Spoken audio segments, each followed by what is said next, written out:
Oh, well, Yep. welcome everybody. We are here for an extra dose of Action Theater Presents.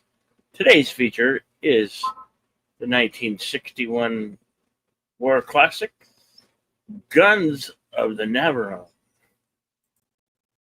starring Gregory Peck, David Niven, Anthony Quinn, Stanley Baker, Anthony Quayle, James Darman, Irene Pappas,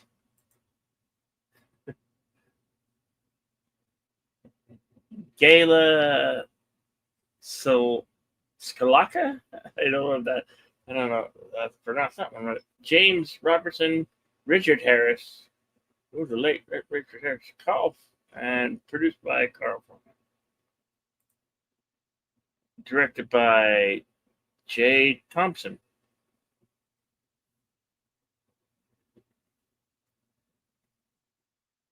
With me, as always, Deleted Scenes. How you doing today, Deleted Scenes? Fair to partly cloudy. How about yourself? Sunny and hot.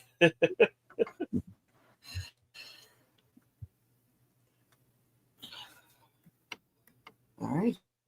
Well, we have The Guns of Navarone from 1961. The kind of quintessential men on a mission movie, you have this group of characters, kind of somewhat mismatched, who have to form this team and to take out the aforementioned Guns of Navarone, so that this convoy, that's going to be part of an invasion force, will be able to safely make it past the island. And this was a very popular film at the time. It was nominated for Best Picture at the Oscars. And I say, without further ado, let's just get into it, because it's yes, it is about 2 hours and 40 some odd minutes long, I believe, but it flies by pretty quickly. So the runtime that I have is 2 hours 37 minutes. Yeah. Okay. Thank you. Load up the screening room. By the way, we cannot show these here on YouTube because we're restricted by copyright and the guidelines of YouTube. So you don't have a physical copy or can't find it on streaming, I'm sure there's a few platforms. Tubi might be on Tubi. Available at Fandango at Home. Mm-hmm. Anyway, here we joining us, at least for the moment, Wilkie's Movies and Music, my cohort from the Mystery Movie Night podcast. Can't stay, but great movie. And of course, Corey was on earlier this morning. Please check out his stream. And of course, our pal Daniel Perry's Sports Highlights. Wishing us a happy Saturday. Right? Guns of Navarone is the whoa. Here we go. Columbia Pictures logo.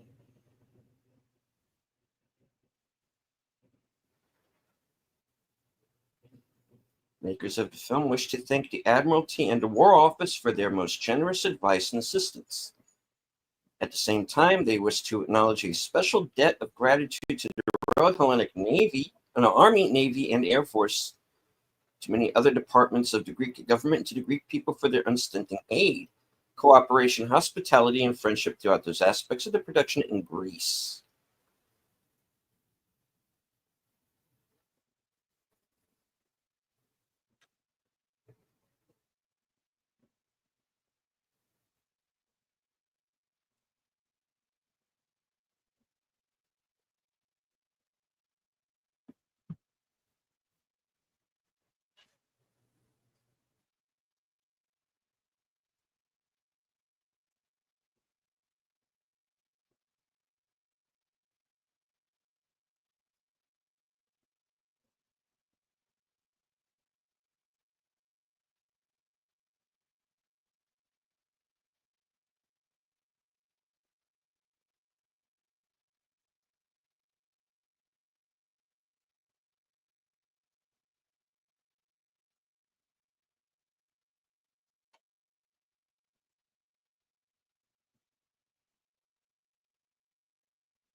First day of 200 hours, now at airfield somewhere in the Middle East.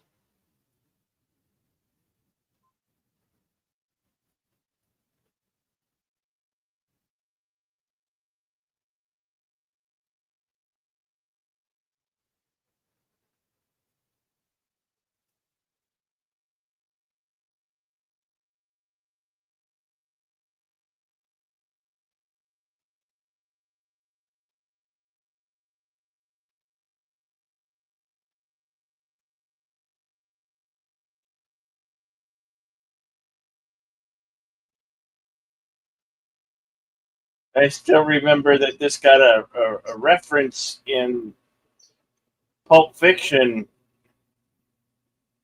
Yes, it did.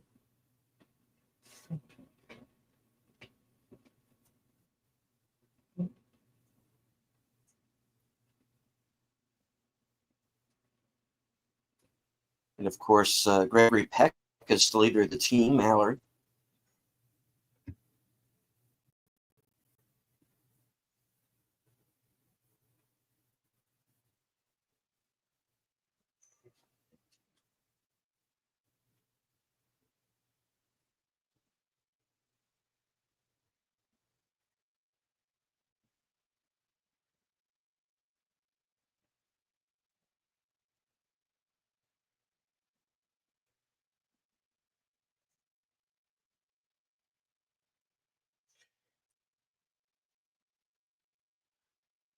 Anthony Quayle, of course.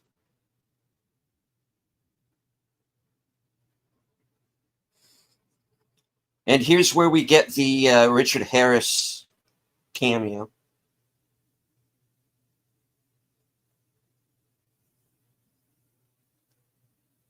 Dumbledore. Yep.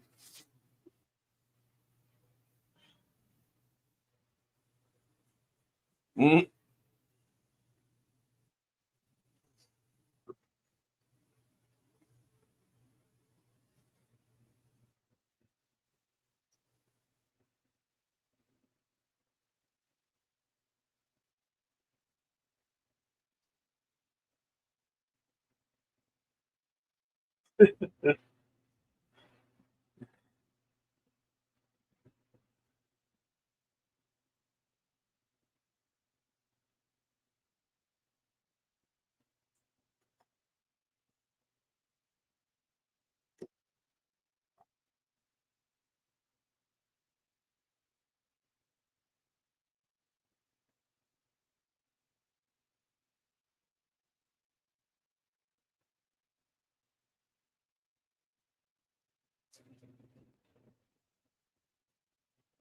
So they're British paratroopers, right? Australian. Australian. Or at least he is.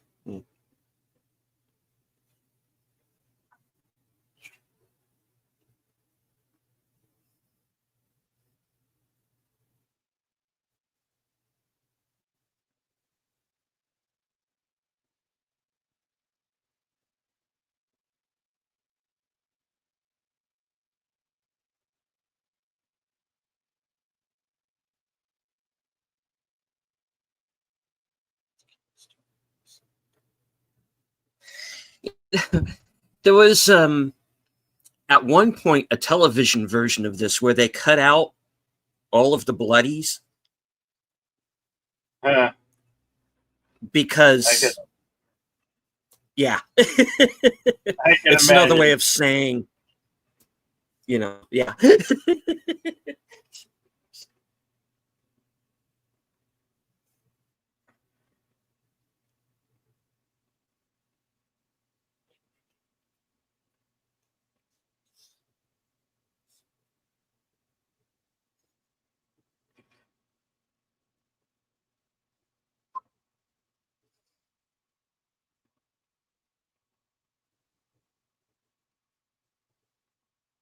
So yes, for anybody who might be wondering, this is the uncut original intended version.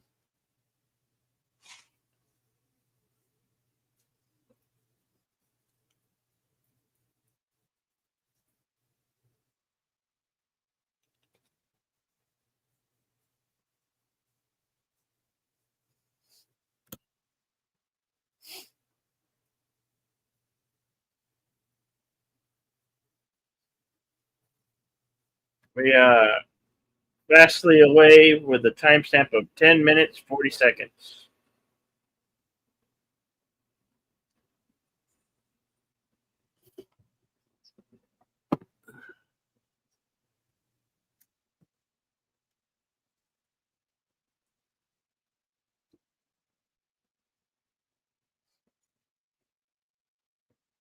Now, if you're just joining us, we're just getting underway here.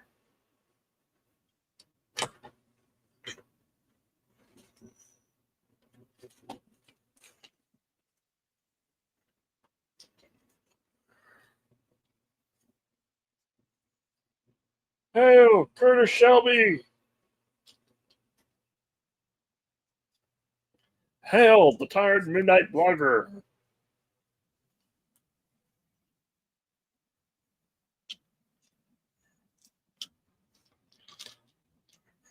Yeah, this is the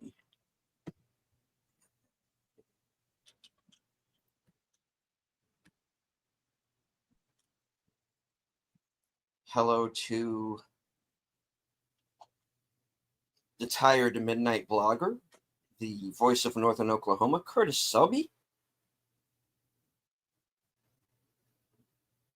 Says, love this film. Hope you all have a peaceful Memorial Day.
Oh, yes, is it?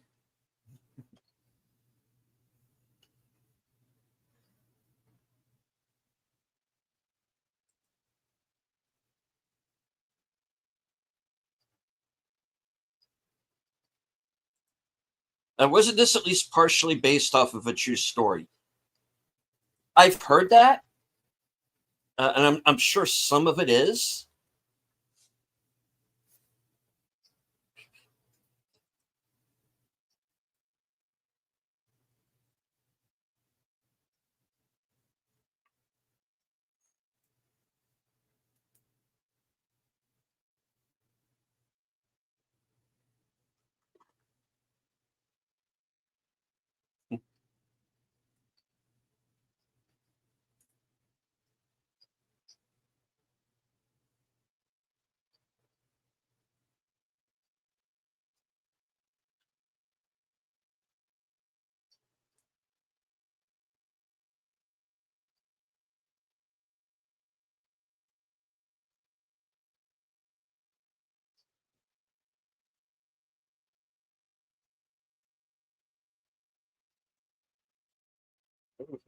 That sounds menacing. The Butcher of Barcelona.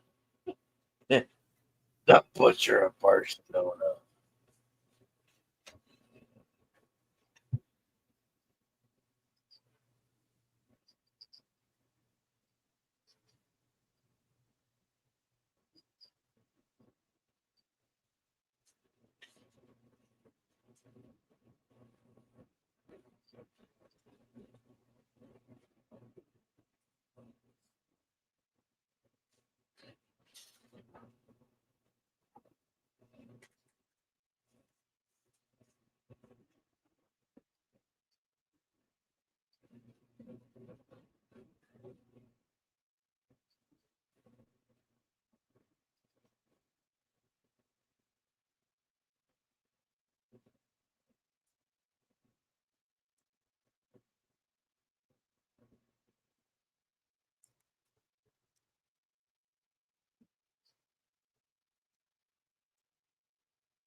Andrea has it hanging.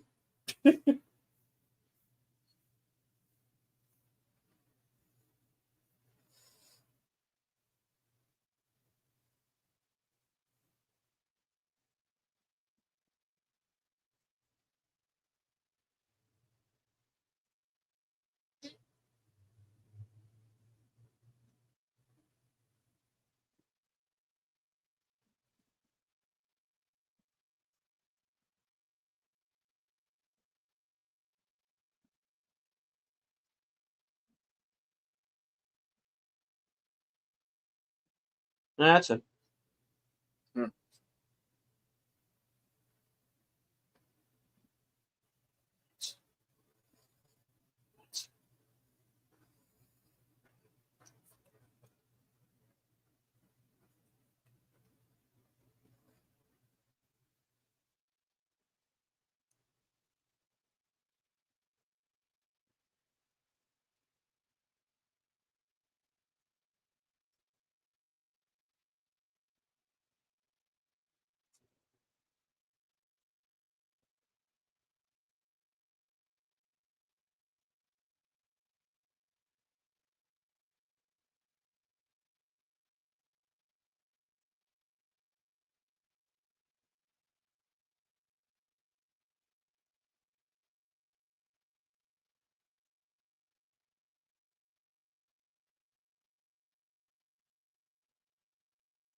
First day, 1,800 hours.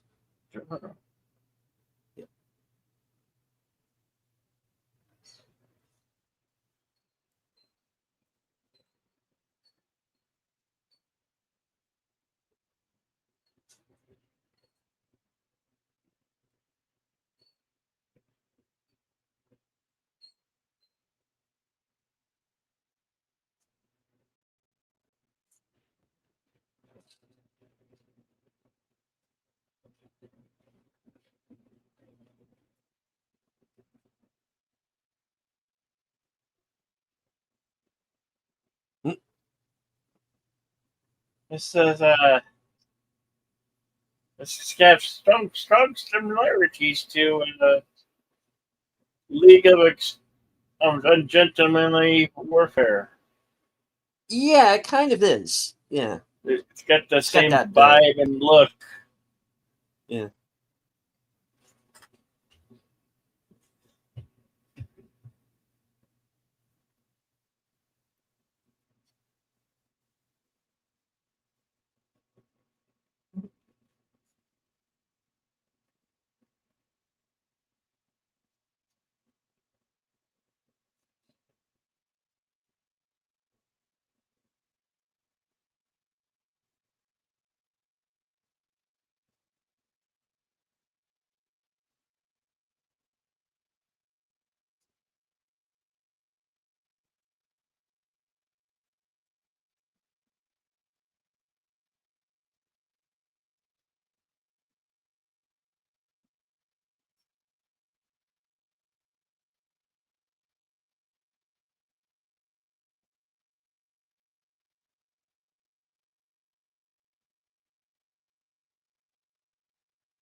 Hakiba!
Oh. No, he'll do it.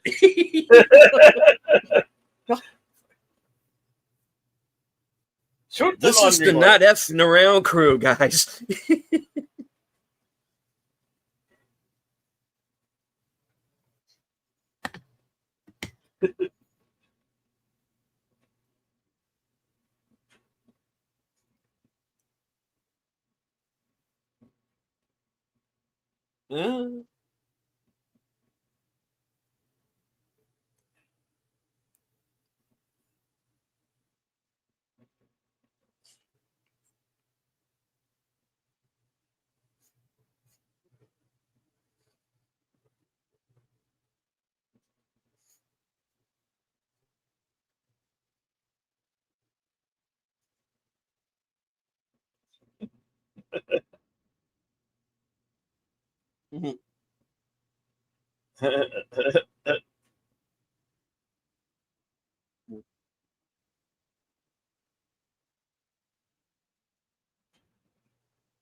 Second day, 7:30, 100 hours. What was that?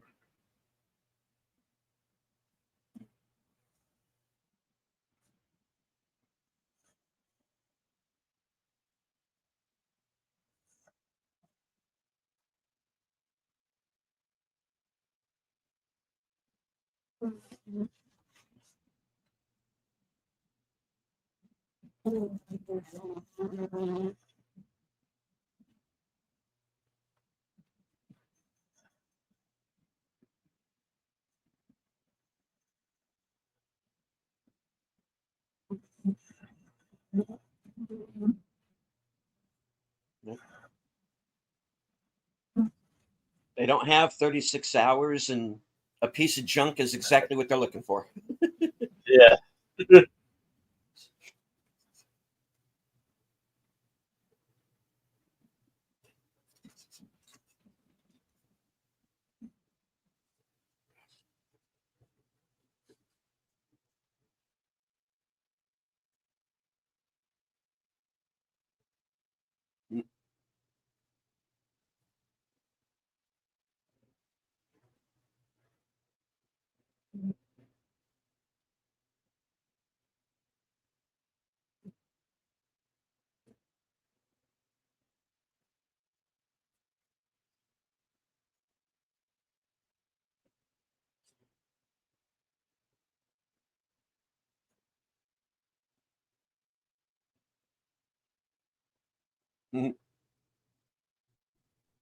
That's going to be a running joke throughout the film.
Damn Nazis.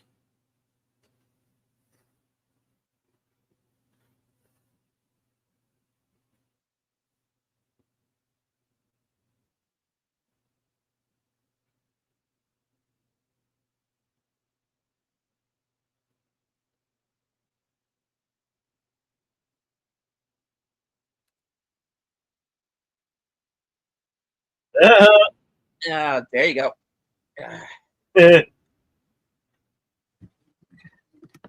Oh,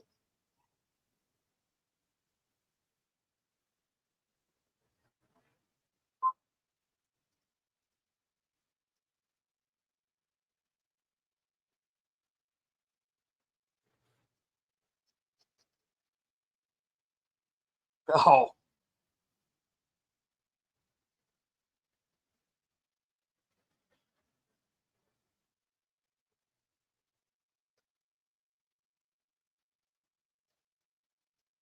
Damn.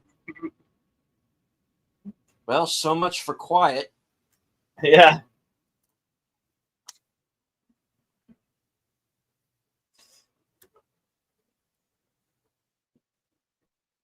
Oh, behind you. Yeah, you missed.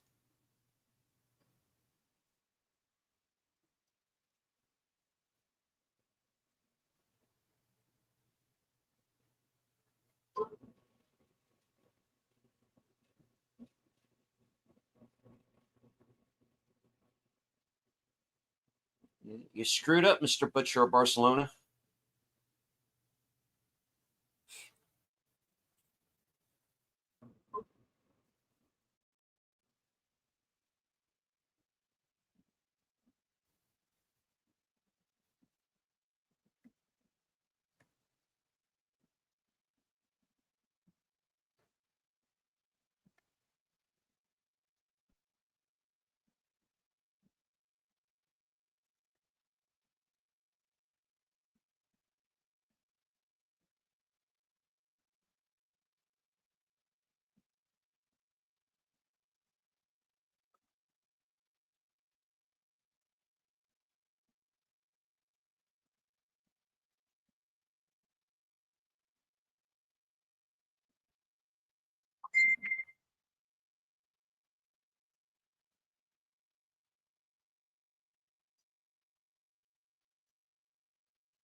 Wow, this is I'm noticing some very strong similarities between this and last year's the League of Ungentlemanly Warfare. It's very Hmm. similar but different.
I don't know. Didn't it?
She was a good ship.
Oh.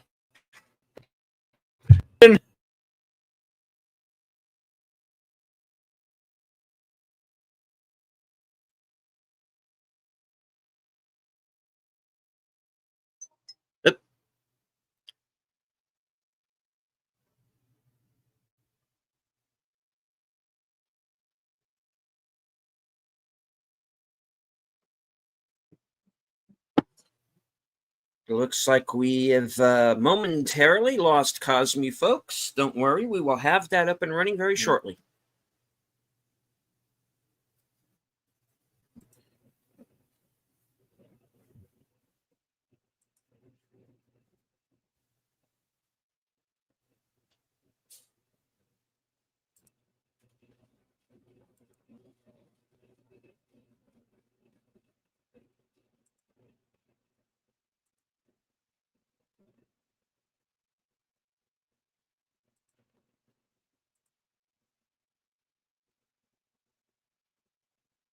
See if this fixed the problem. Yep. Okay, we should be back up and running. Sorry about the hiccup, the technical difficulties. It happens, folks. Right. It happens. We are back. Our current timestamp is 44 minutes and 4 seconds.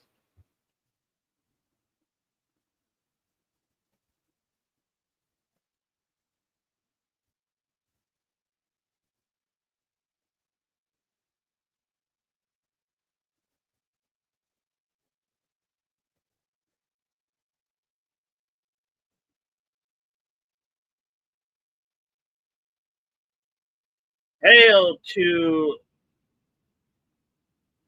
Mark Harkness. Mark Harkness. Determined to win this time. I hope not.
It's strange that the memory this folks is hearing the announcer on TV say, we now return to the Guns of Navarone on ABC. Yeah.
It's the Iger Sanction portion of the film.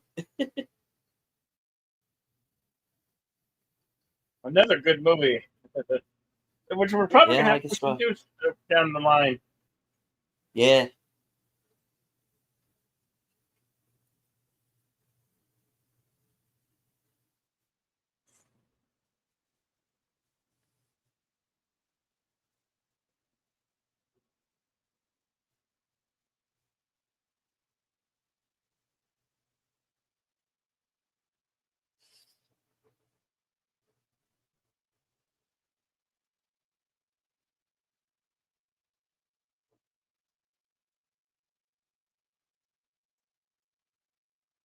Oh,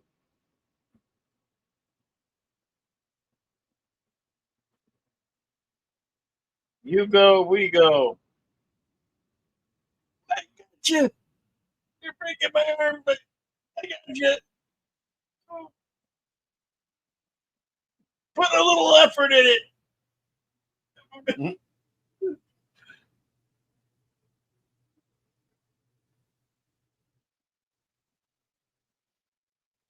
Of course, you understand at this point, the guy who's holding him is the one who so badly wants to drop him. All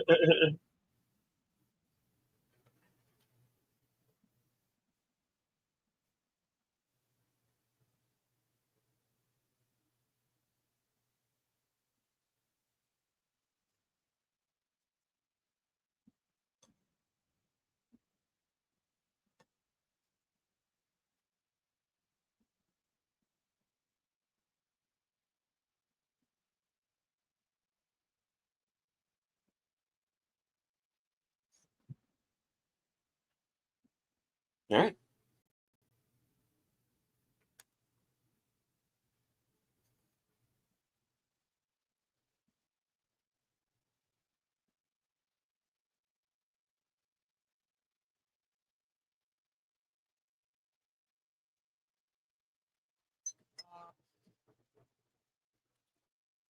This cliffhanger. Mark Harkness saying, I've been waiting for the Bob Iger sanction for years.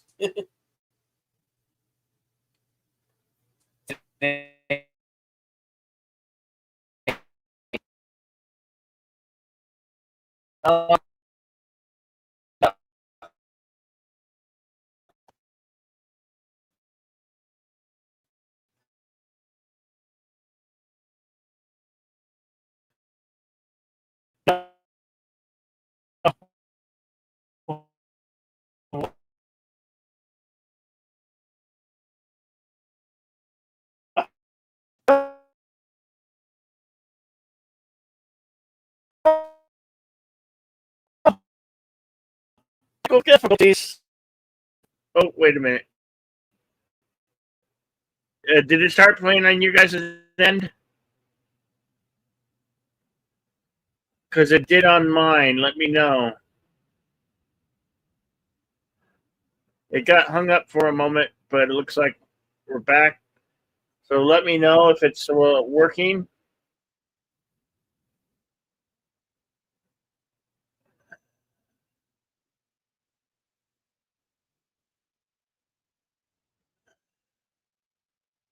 Can anybody tell me if the lag has stopped?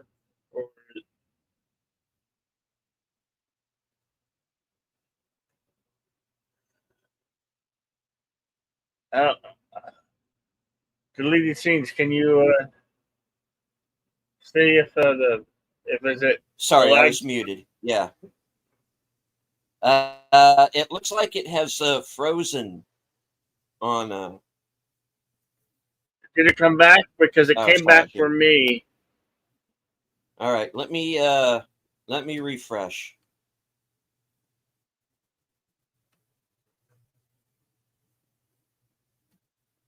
Because I'm current. My current point is 53. It was at 5303. Now I don't know if you guys froze for you. Uh, big wheel keep spinning. Okay. Yeah. Let me I don't know where I should restart. Go back to 5303, and we'll go from there because the wheel's still spinning with me too. So. Well, that's the thing. I started. Okay. I'm gonna back it up to.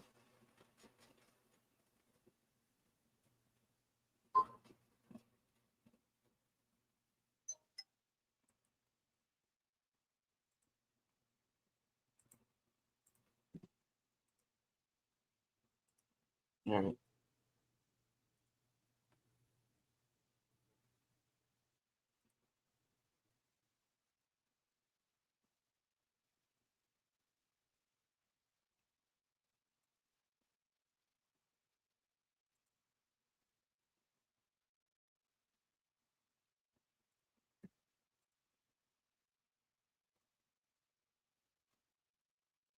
All right, I see picture restart.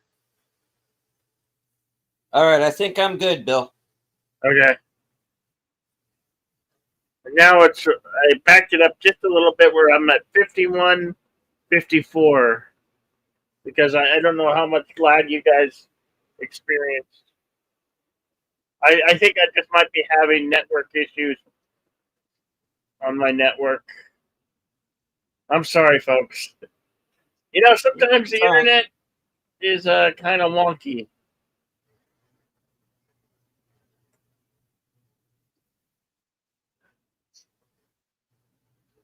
We get heavy winds through here since we're a valley, and the winds tend to make the internet kind of wonky.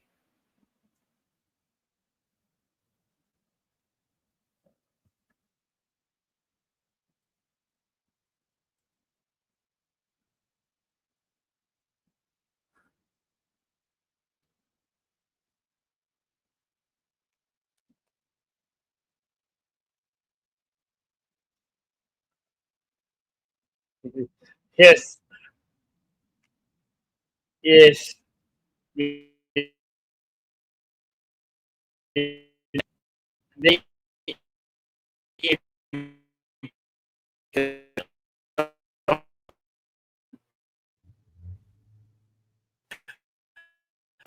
no,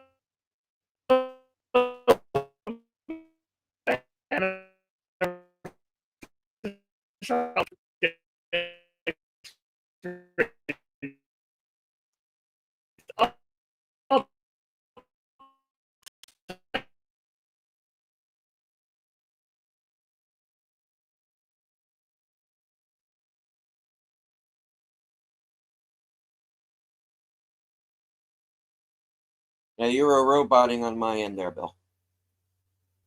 And Cosme's off again. Okay, hold on.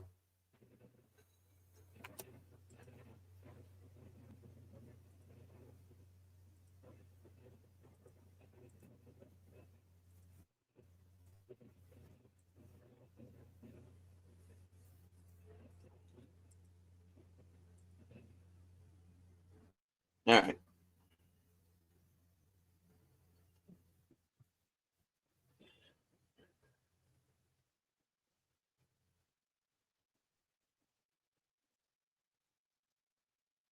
So I had to restart it again. I'm terribly sorry for the inconvenience.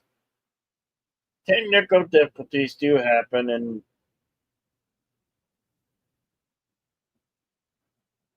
sometimes I have to refresh it too just to keep it going. I do apologize for the lag and the technical difficulties. I'm sorry. Whoop.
All right. Did it pause for anyone else, or is it just me again?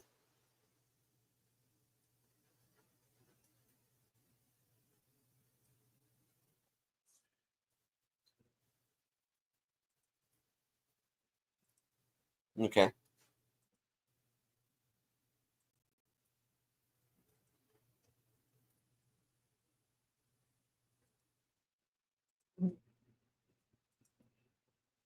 All right. Okay. We're back.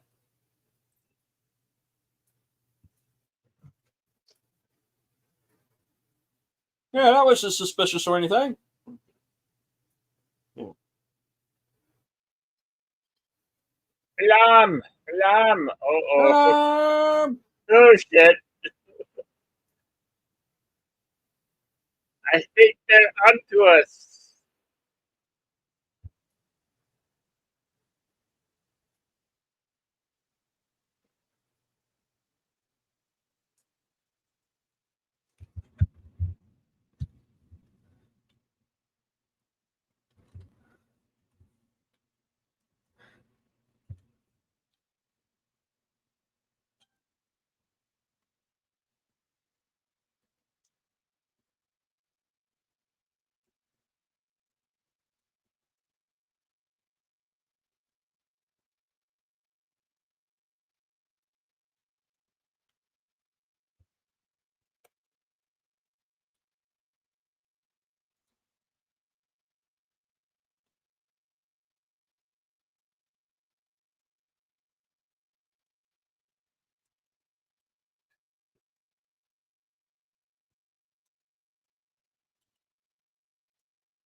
I guess.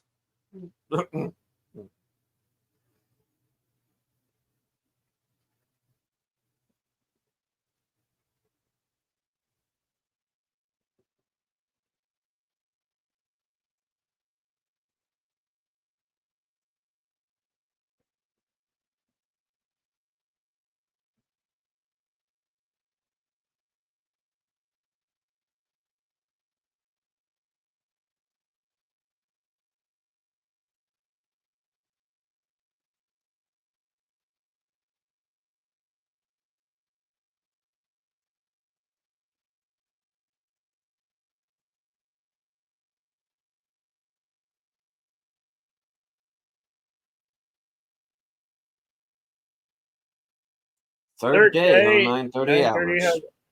Yep. Yep.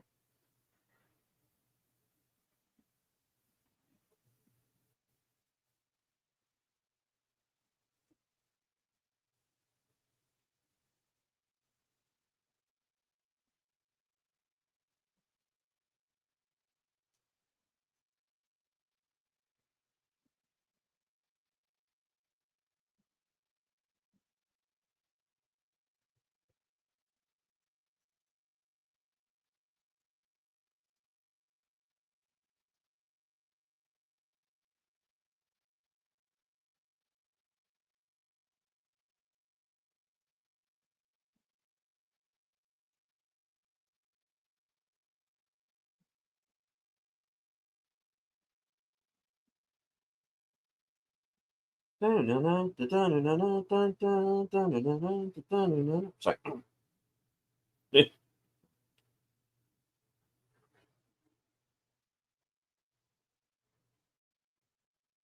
Me and Heavy's my major. Yeah.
All right.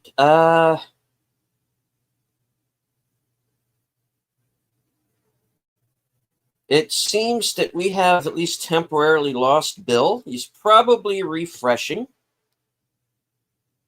Uh,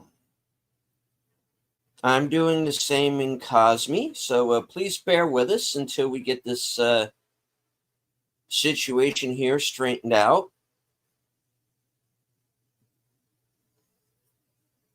All right. Well, this is as good a time as any. A little bit of housekeeping. I want to remind everybody that we are returning tomorrow with Western Cinema Presents. We are going to be watching Cry Macho from 2021, starring and directed by Clint Eastwood, and is, as of this point anyway, his last on-screen appearance.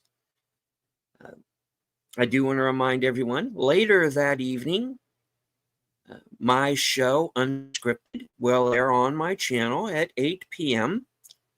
It's episode 109. And later on that night at 12:05 a.m., Reserved Seats returns with Troy Pacelli as my guest. We're going to be talking all about what's new for his channel, including his new series, Liquid Lunch.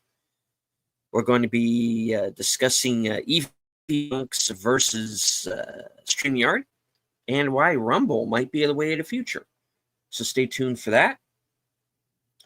You can join me Tuesday night with Sin's Corner and some other guests for the Mystery Movie Night podcast. That'll be at 7 p.m.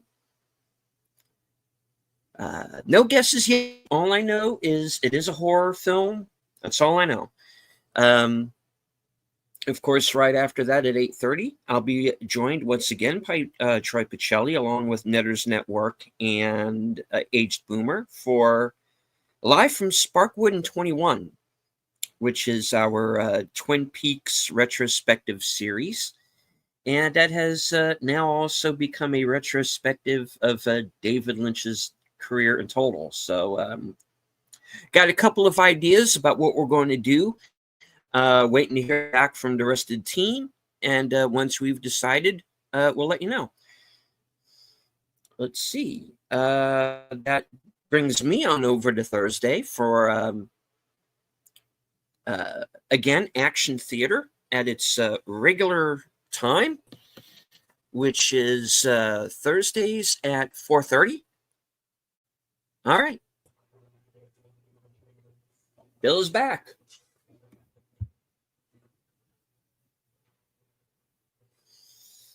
Is the movie still playing? No. No. Do you know where we stopped?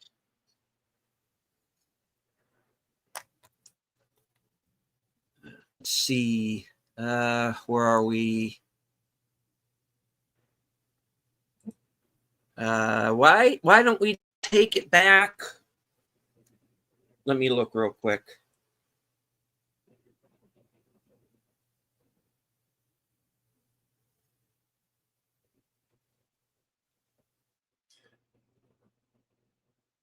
Why don't we run it back to 101:15 and start from there?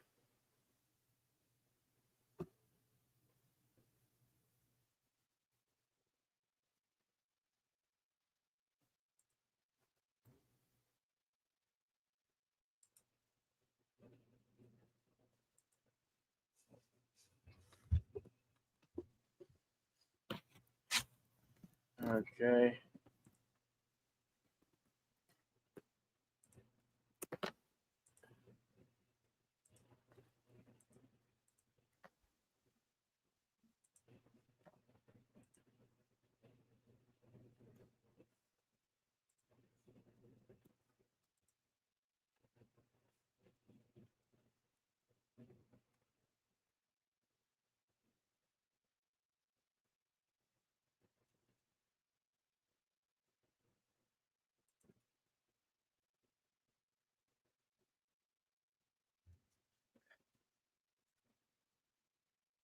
All right. Is I it think back? we are back. I think we're back. Yeah. Okay. I do apologize, everybody. It's okay. It's a live broadcast. These little technical issues happen from time to time.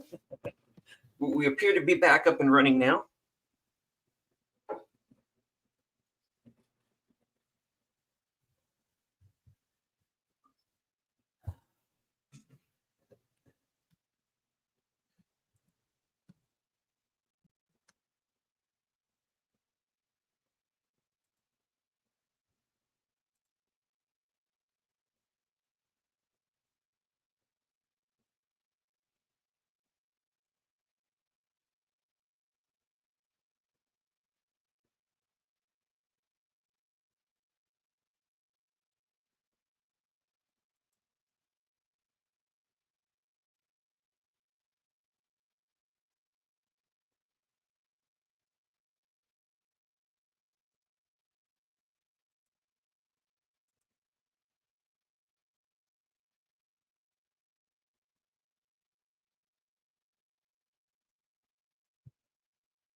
Well, so much for having a week to do this, huh?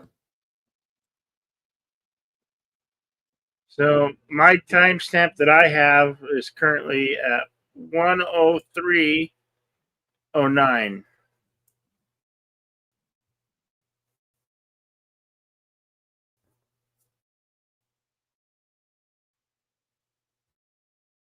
And, and more lag. And I'm so sorry. Oh.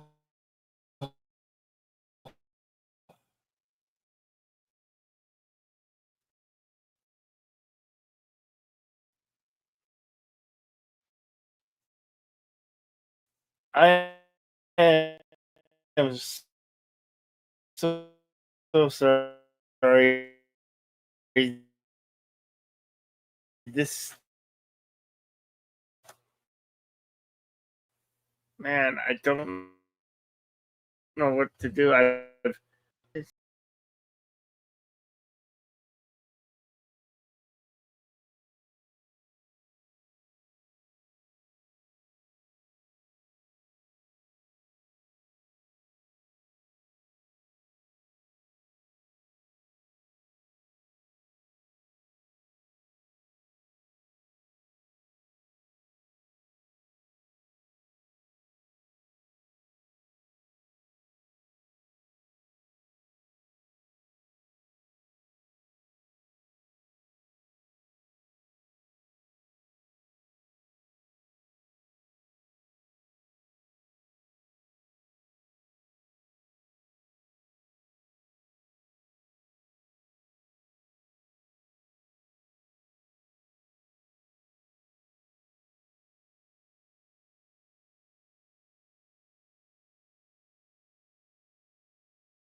Their day, 2,000 hours.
Ow!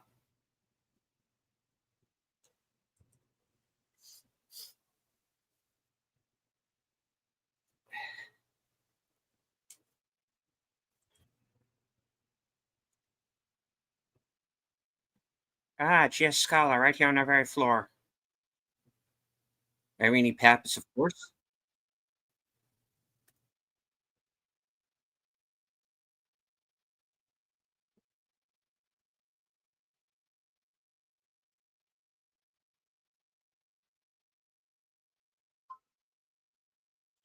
A woman?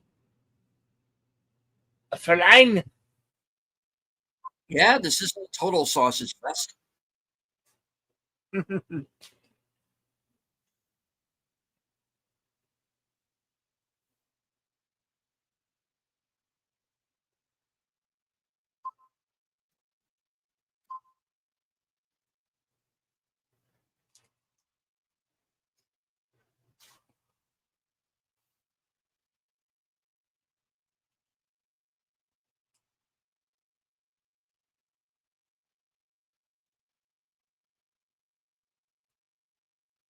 Well,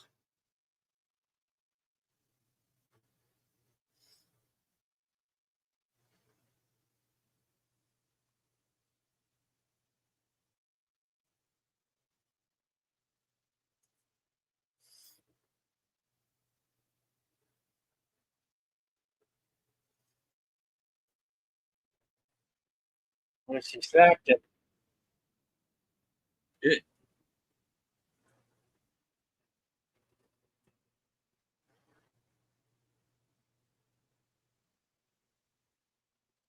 mm,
Miss.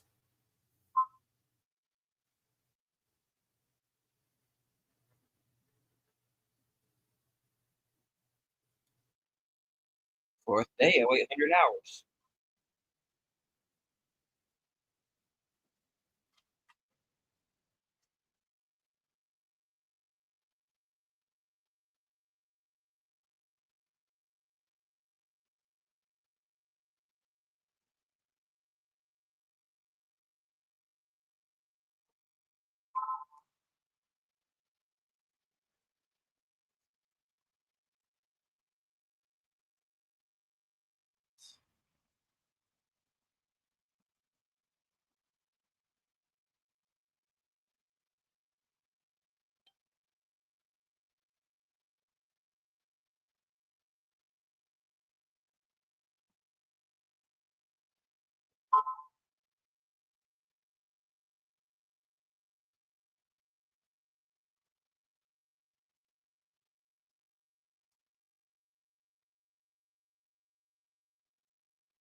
Mm.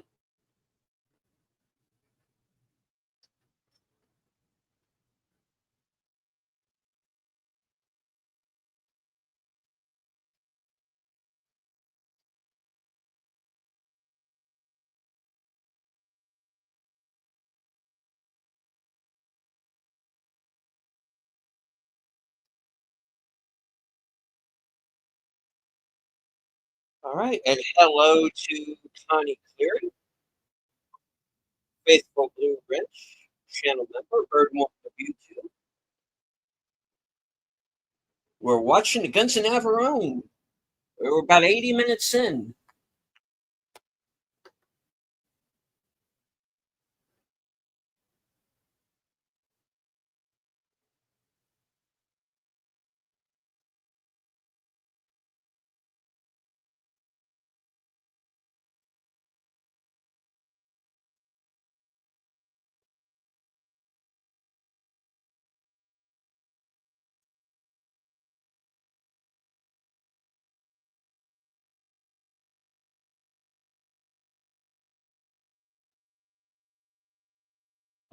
All right.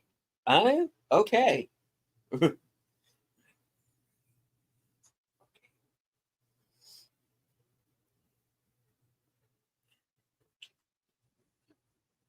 Fourth day, 1,500 hours.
Yeah, we're gonna make this fast.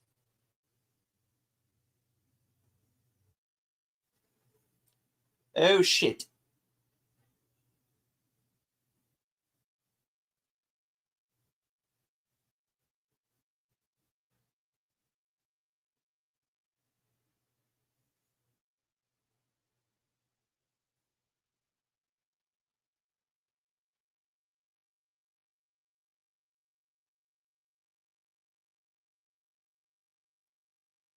Excuse me.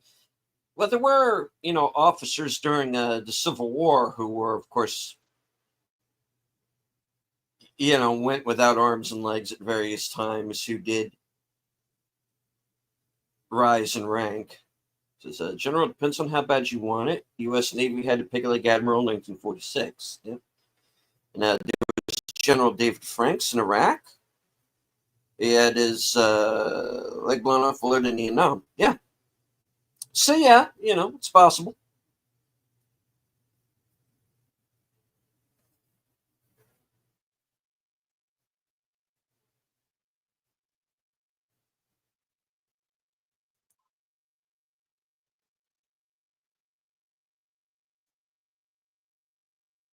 Mm. Like, do you people mind? We're trying to get married over here. Okay.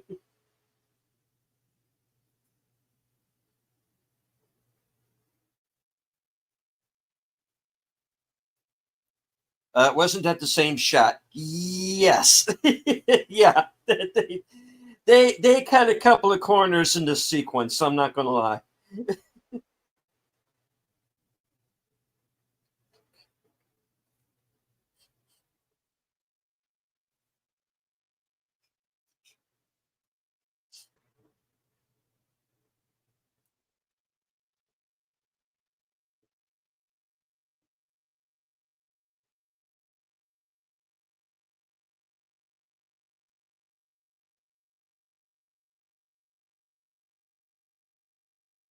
It's still better than Final Justice. Well,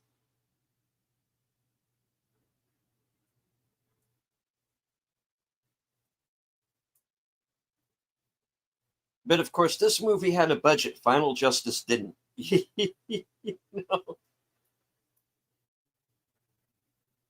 No. They blew their entire budget going to Malta.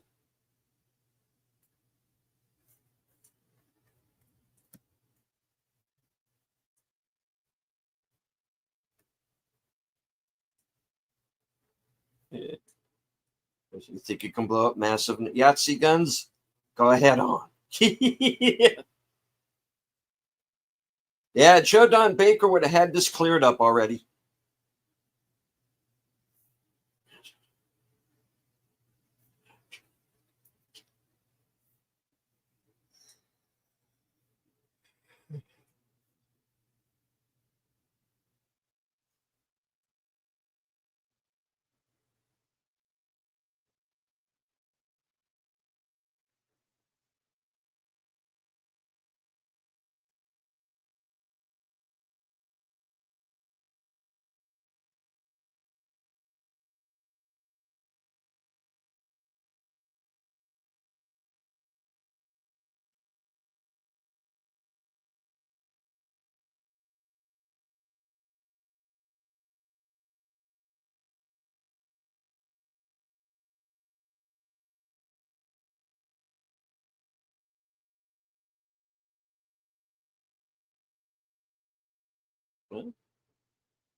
Couldn't bring in James Darren and not let him sing.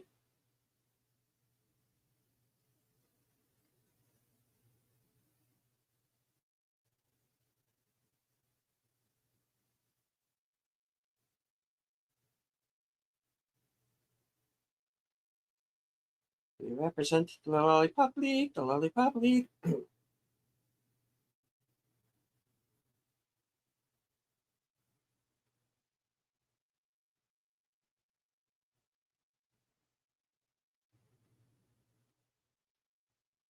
Goddamn.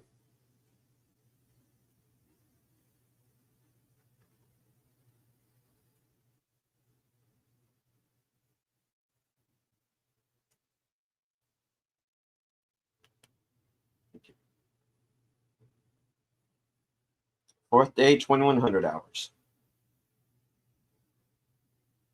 Here's the Berlin Boys Choir. Yeah. Yeah.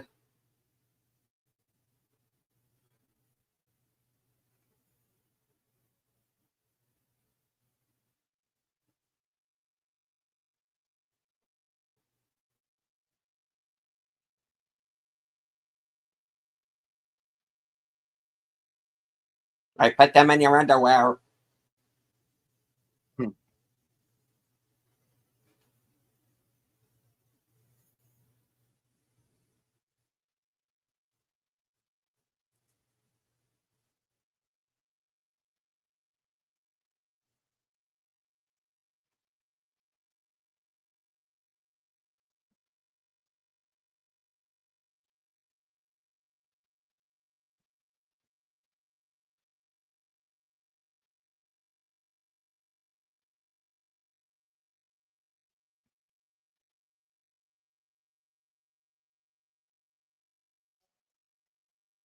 All right. We placed the explosives on the top of the Nakatomi building in LA. They are set to go off sometime in the third act. And, they're supposed to be a cover for our escape. And no? Okay. Yeah.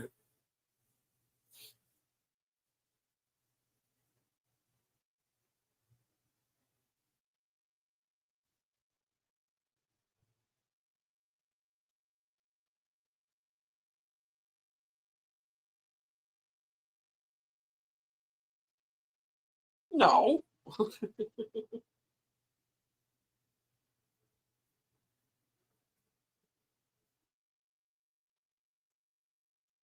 No.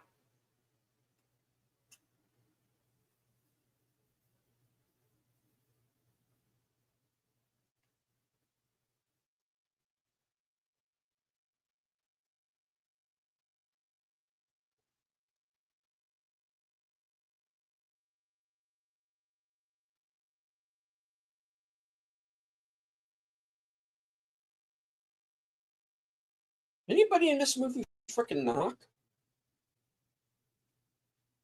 Doesn't appear so.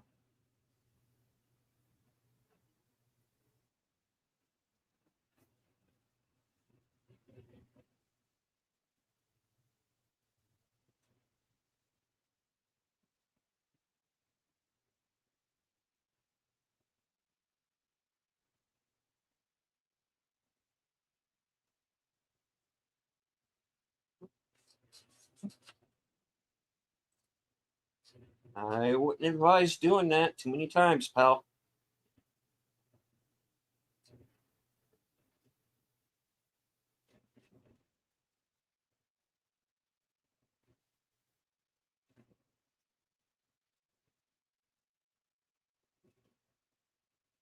Ah, good fatherland reference there, Curtis.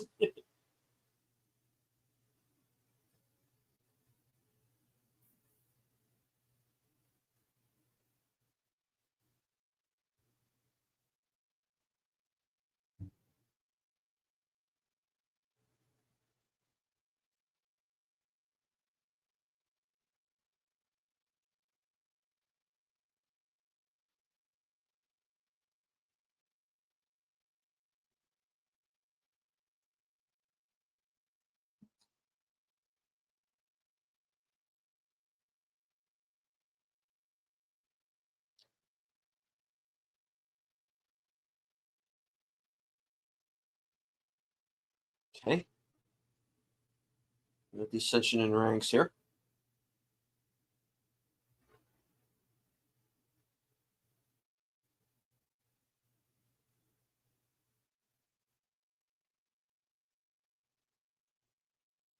Yeah. Yeah, this guy's telling you he's a dick.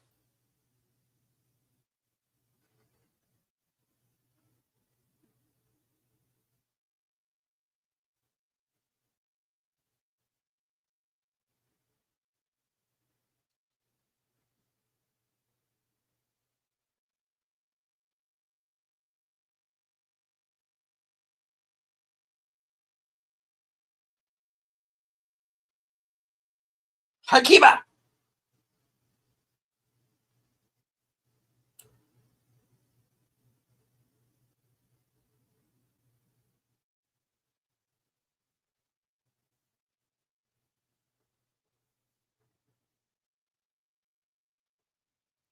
Herman, come on in. Looks like the SS Scritty-Pooch. Over. Okay.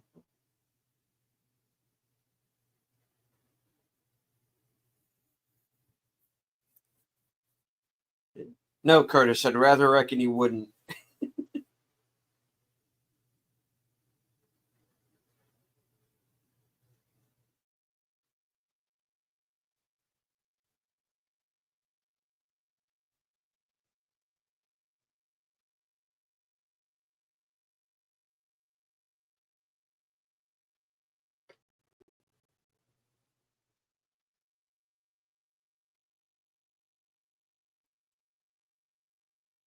Of course, the guy they're tying to the chair here is Walter Kotell. Felix, familiar. He's been in several of the James Bond movies, usually playing Russians.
Yeah, fair enough. But if we told you, we'd kill you if you didn't tell us.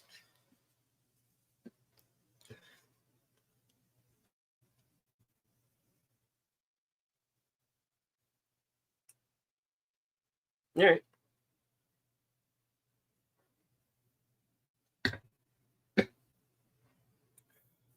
All right. Since we're all in agreement that no one's talking, all right, movie over. Let's just go up there, blow the thing, and let's not have any more discussion about it. Okay. I'm sorry. I just dealing with all the issues Yeah, no. here.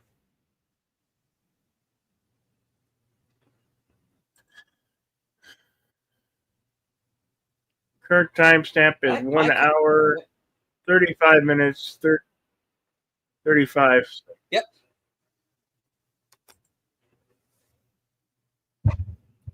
So we've got about an hour left in the film here.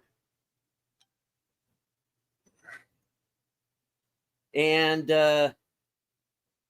it's going to be a pretty quick hour, folks, because this is where the bulk of the action is going to be taking place. It's been kind of fun and games, cat and mouse up to now, and now this is when shiz gets real.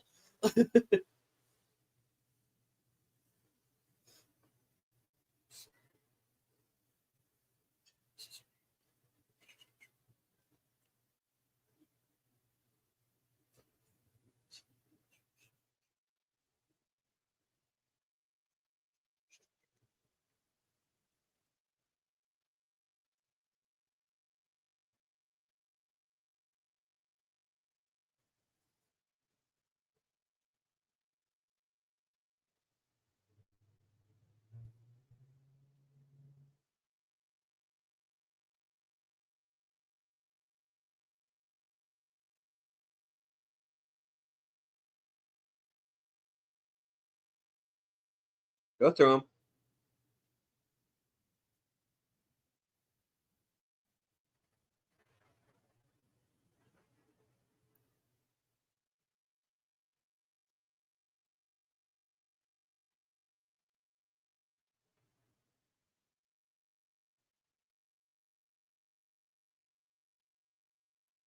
Hey, lady, you want to keep this thing on the road?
Big's like, should I go? Just stop here. I'll get out. I'll get in the back of the guys.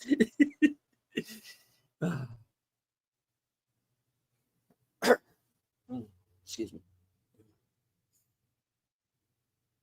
One ringy dingy. Two ringy dingy.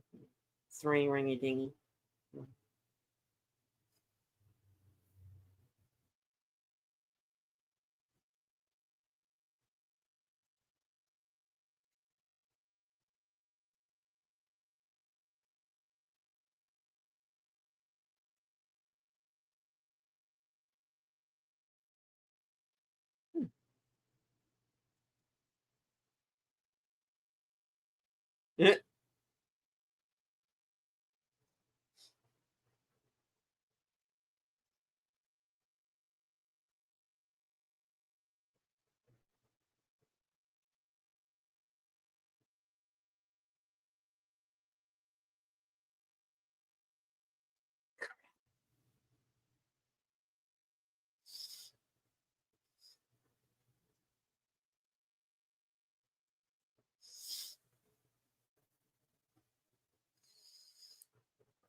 Ladies.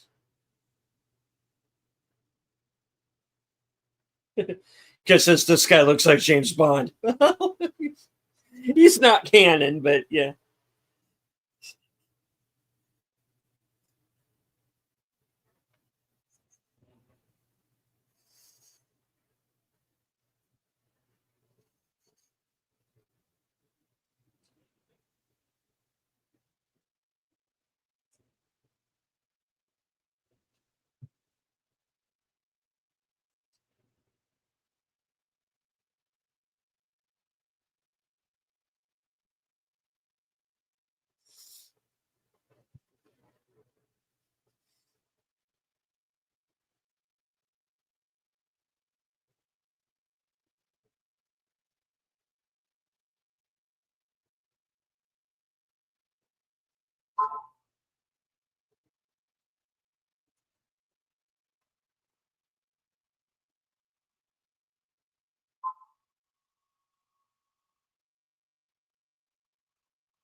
Hey, they didn't hire him for this because he's a nice guy.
Very sad story, this girl. She died very young.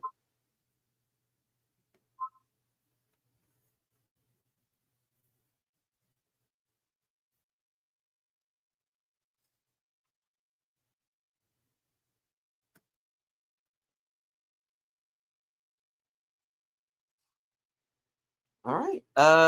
Thank you to Connie Clary, member for 14 months. Thank you, Deleted and Bill, for what you do for us. And she gifted a membership on Bill's side. The Padawannabe is now a member.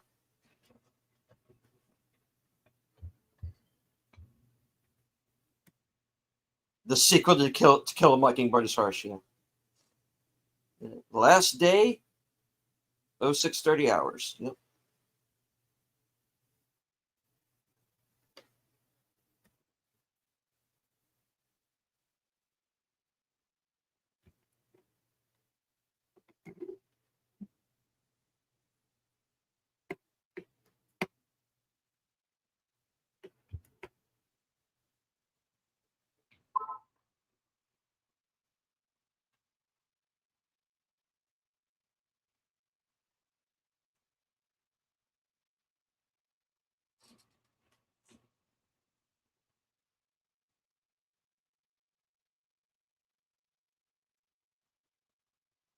Whoops.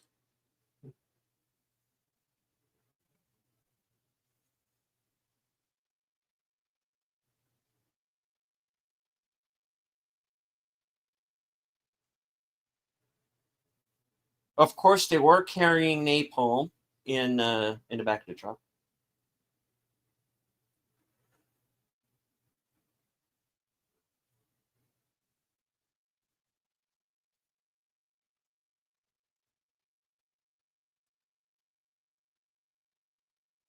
And not good.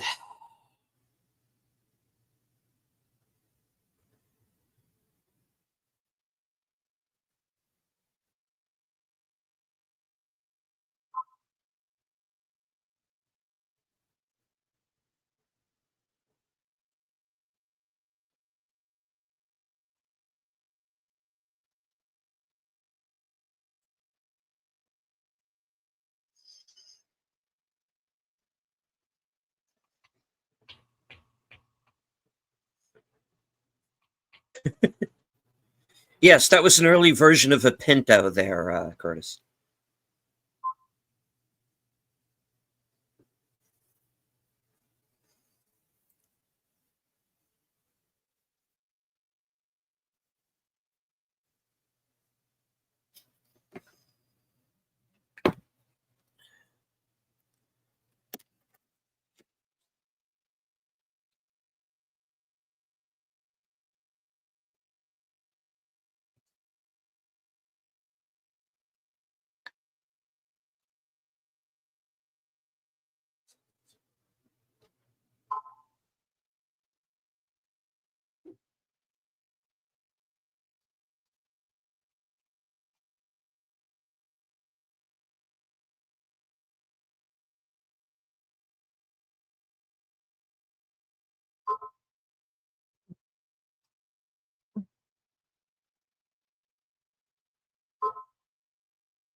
There they are.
Does that mean you're the potty pooper?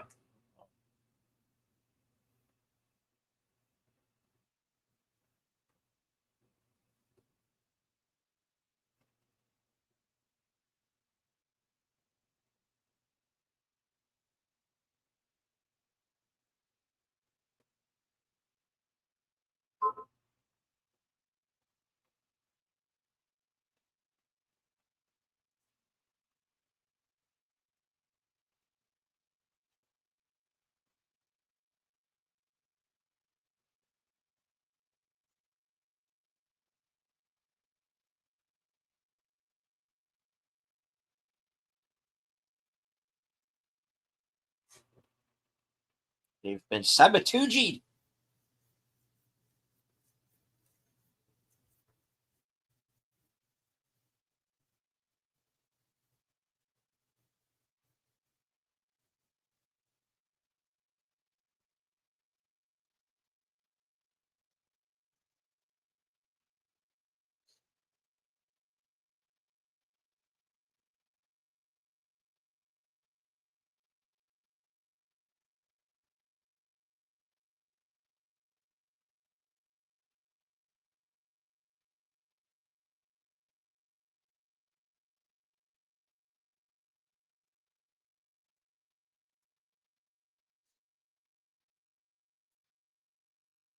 Accept.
Whoops.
Toodles.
It is now up to your neck.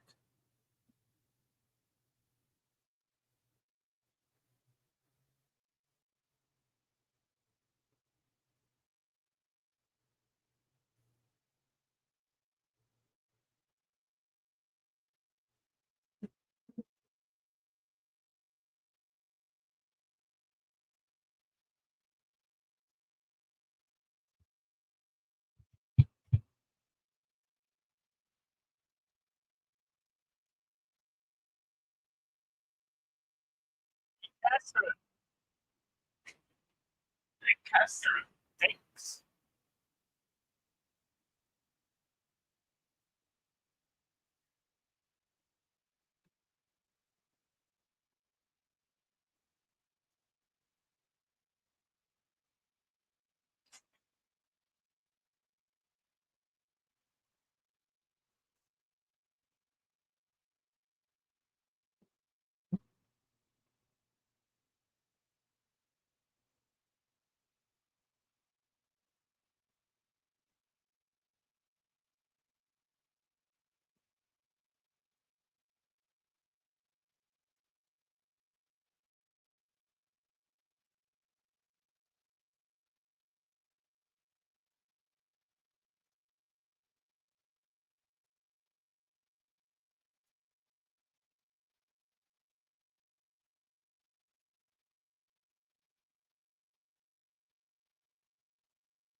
I'm a long Cedric.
Hello to Big Al Presents.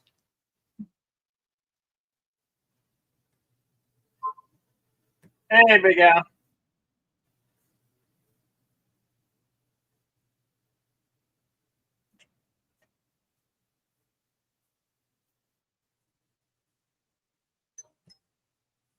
I don't think anybody from Lolita is in this movie unless I'm forgetting somebody there. Curtis. They're planning an elaborate Pokemon gym raid. Don't cross Greek chicks. No. Not in this movie.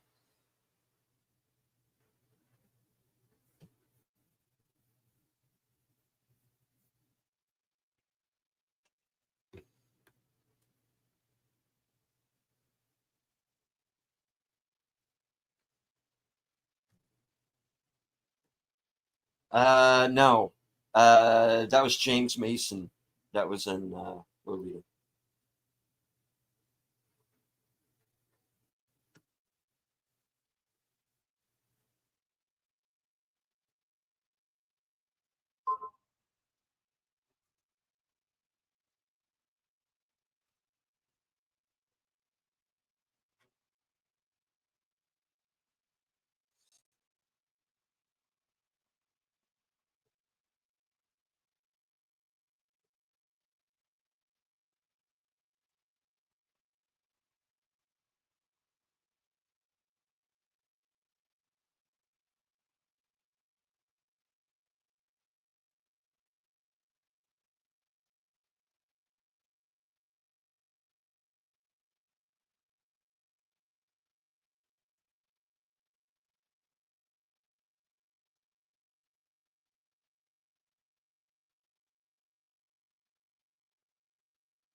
Dang, is he Comedy is hard.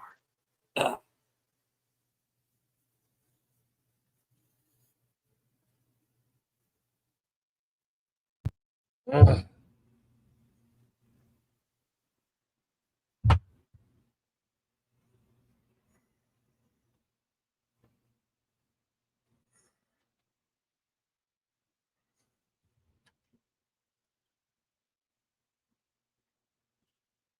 What are you doing? Sleeping on the job? Oh, Jesus. These guys are... Check your corners, guys.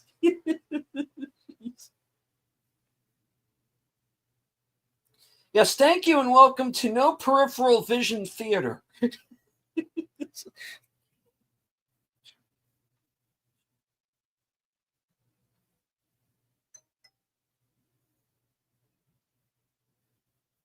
They really do need James Bond on this mission. Well, yeah. You're about to find out. Well, they don't really need him.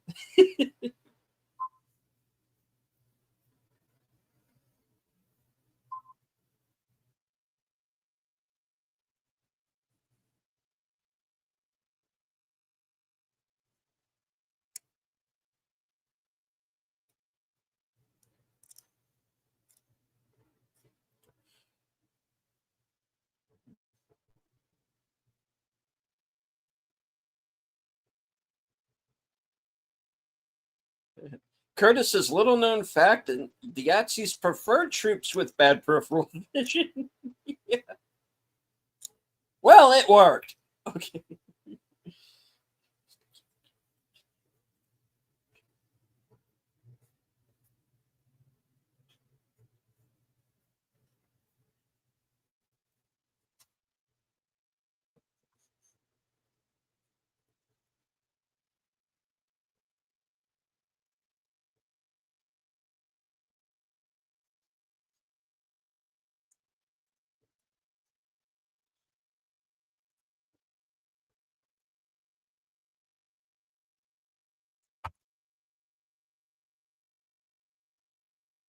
Those are big guns. Oh, yes. Those are big guns.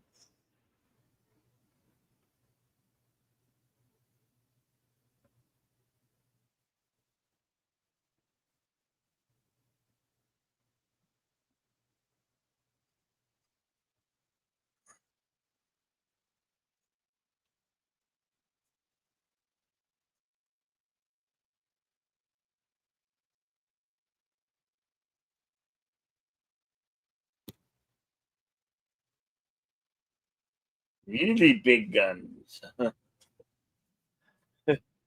It's the gun show. It's the gun show. Curtis says, let's see if anyone gets this one. Do you want the big gun or the good package? I'm not getting the reference, Curtis. I'm sorry. Very funny.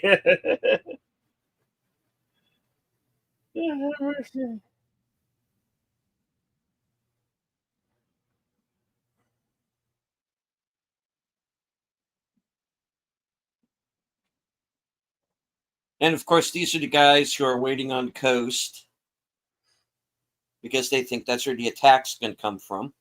And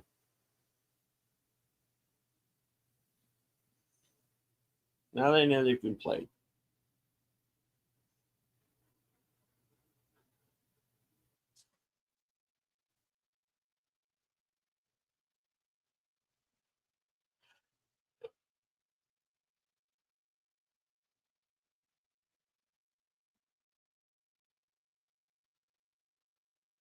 Whoops.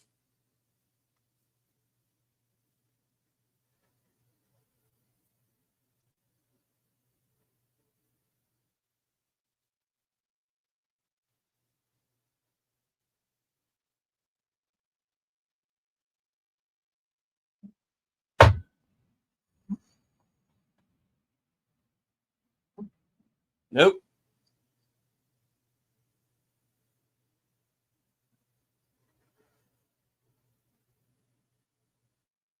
Brown's gone.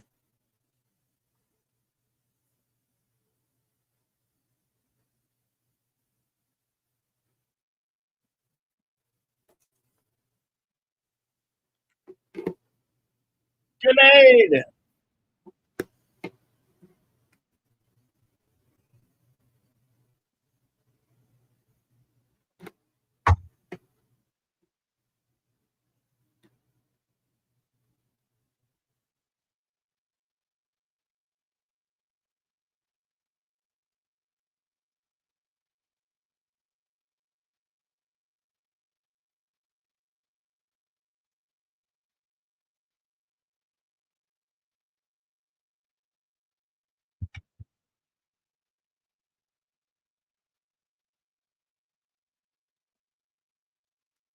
Yeah.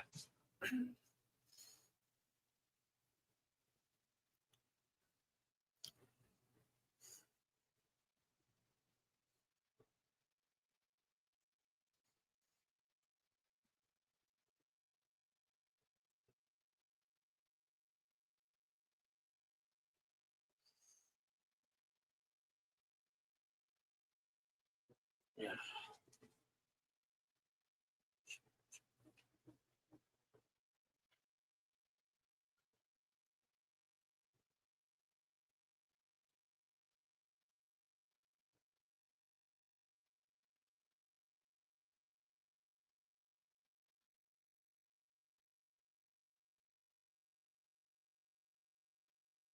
Of course, here comes the convoy.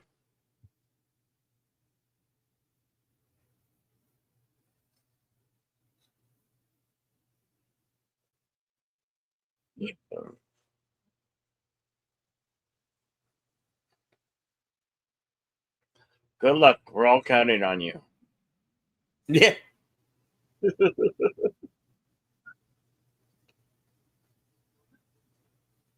luck. We're all counting on you.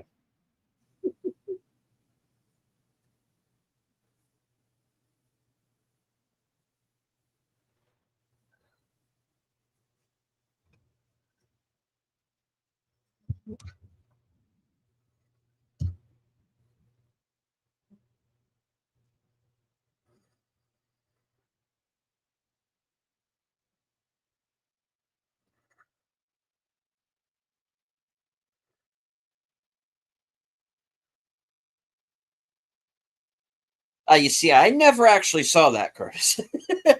So, yeah.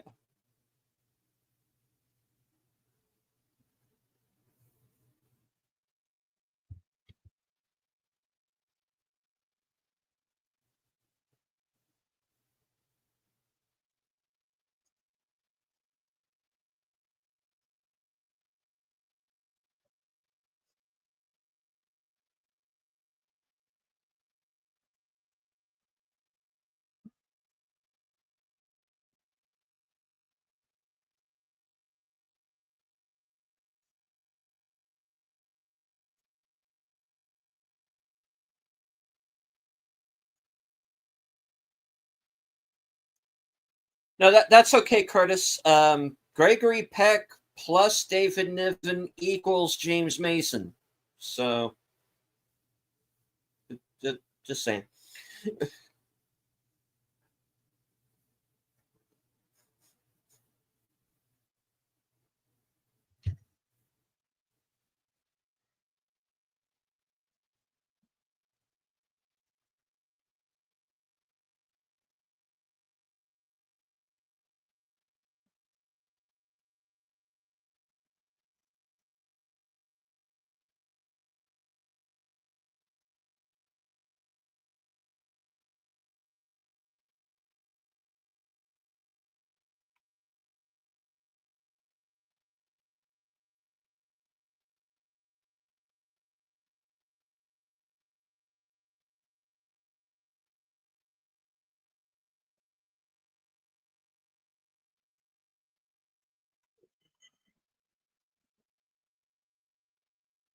A lightsaber would have melted that already.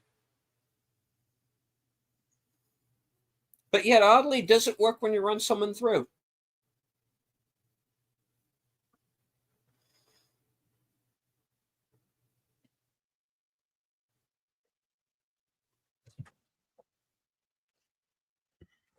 Yeah. I don't know. Let me think about that.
That door looked just like the bunker door and indoor. Yeah.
And of course, now they've saved each other, so friends again?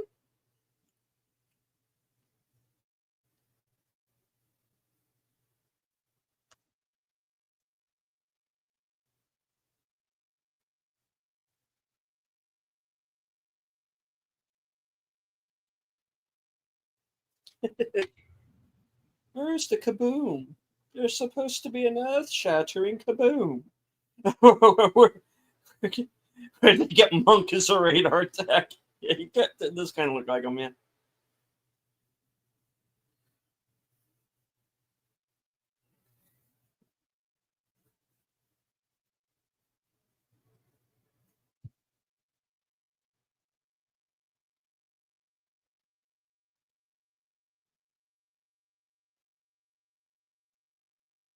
Ah, rats.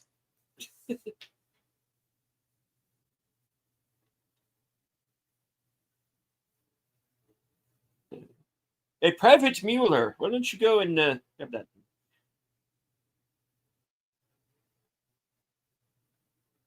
What the hell? That was it. That was his little, fu.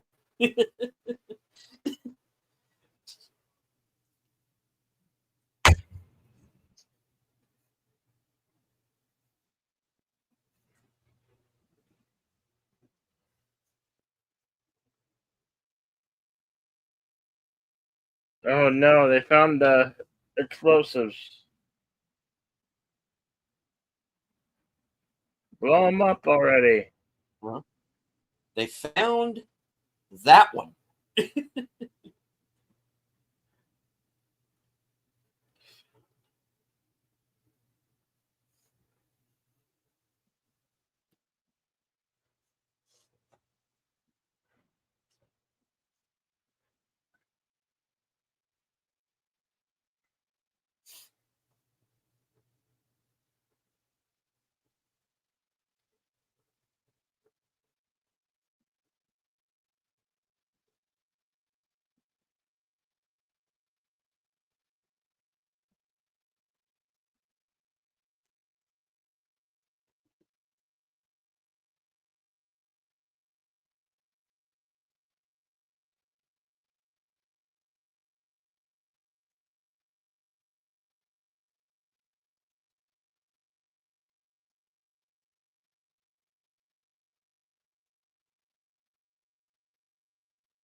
About time, damn. That's a whole mission with a blunder. Hey, that looks like the same place from Raiders of the Lost Ark.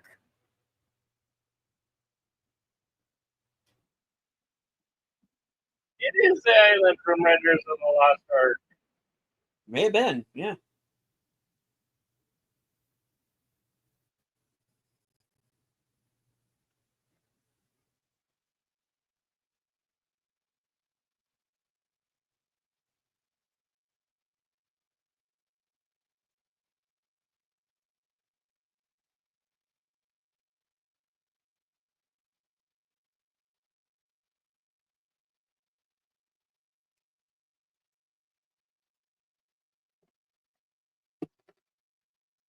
There they go.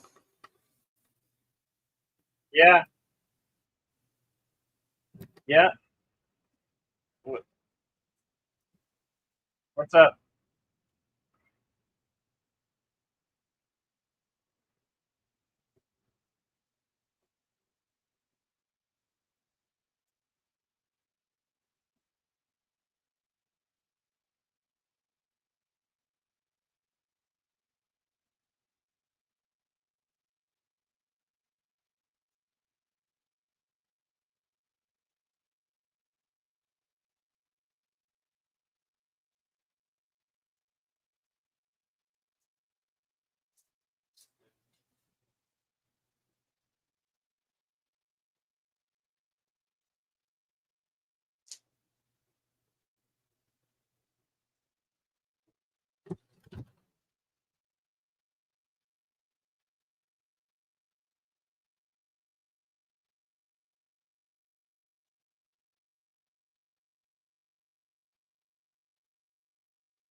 And hello to FKHC 2005. So, Tim. Hello, FKHC 2005.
And of course, that's how you get the Force 10 from Navarone, where you had Robert Shaw's Mallory and Edward Fox's Miller.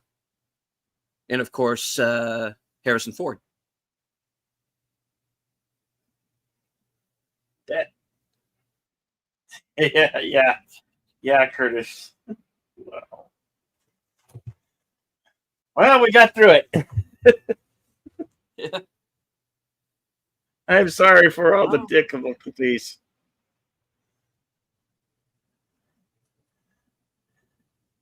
Are we consulting the scrolls? We are consulting the scrolls. The Okay. Guns of Navarone was released June 22nd, 1961. Estimated budget of $6 million, going on to gross $21 million worldwide.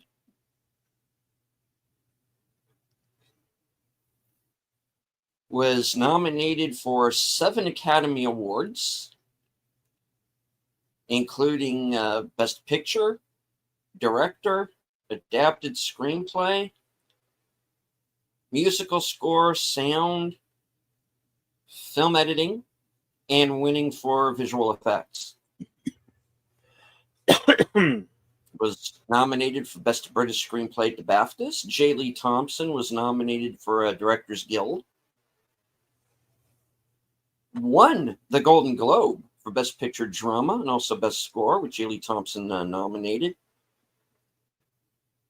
Was nominated for a Grammy for Best Soundtrack Album and or recording a score from a motion picture or television series.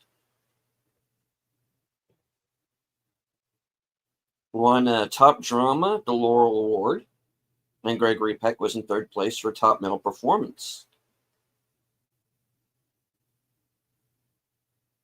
And was nominated at the 2005 International Film Music Critics Award for Best New Release, Re-Release, or Re-Recording of an Existing Score.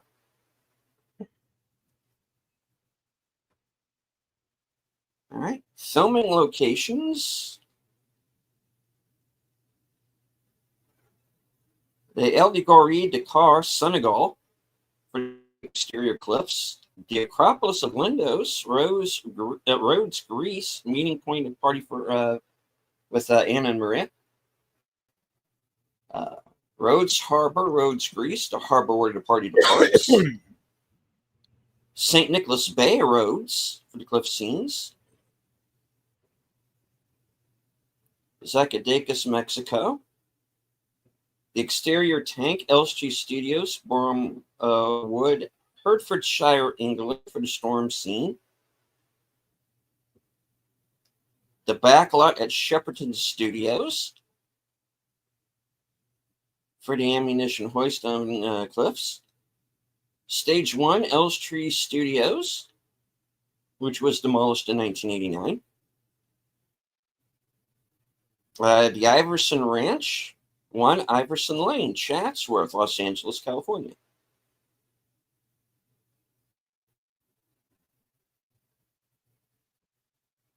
All right, on to the trivia. Atticus Finch to World War II years. Yeah. Atticus Finch has had enough. Yes. Sir Anthony Quayle spent part of World War II in Albania organizing guerrilla forces, much like his character Franklin. He was a major. William Holden was the first actor sought to play Mallory. He asked for $750,000 plus 10% of the gross. He was turned down, and Gregory Peck was cast. Holden felt the role was too similar to the character he played in Bridge on the River Kwai. One of the road locations used in this movie has been renamed Anthony Quinn Bay after the actor is reported to have bought property nearby. This film was the only time that David Niven, a lifelong non-smoker, ever smoked cigarettes on screen. The original director was Alexander McKendrick, but he was fired by Carl Foreman due to, quote, creative differences a week before shooting started, according to TCM. David Niven wears a light infantry cap badge on his beret. This was the regiment into which he was commissioned in World War II. Kenneth Moore was originally cast as Miller, but was released from this movie and his contract at rank after abusing and swearing at rank chief Deshaun Davis during a BAFTA dinner at the Dorchester. He was replaced by David Niven. Other actors considered for the role of Miller were Dean Martin and Sir Alec Guinness.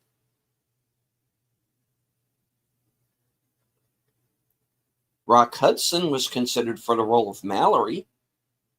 Cary Grant was also briefly considered, but was rejected as being too old at 56.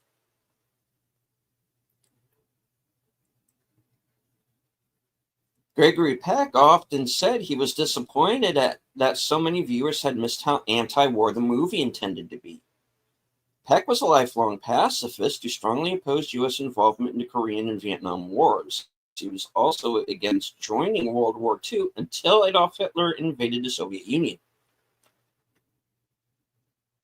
You got that a little backwards there, Atticus.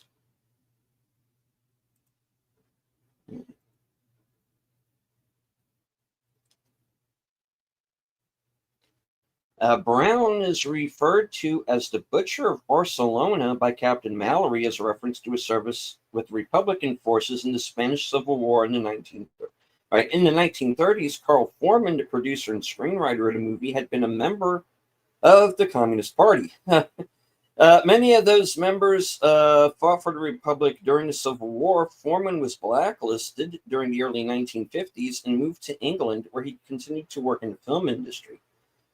During the period of the blacklist, left-wing supporters of the Spanish Republic were often denounced as being premature anti-fascists for having fought against France, Hitler, and Mussolini before the U.S. officially went to war against the Axis 2 years after the collapse of the Spanish Republic.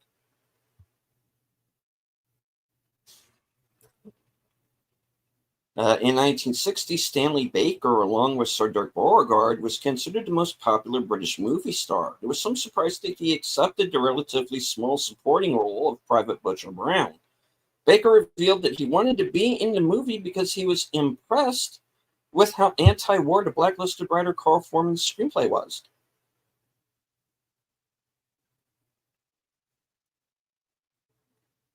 Okay.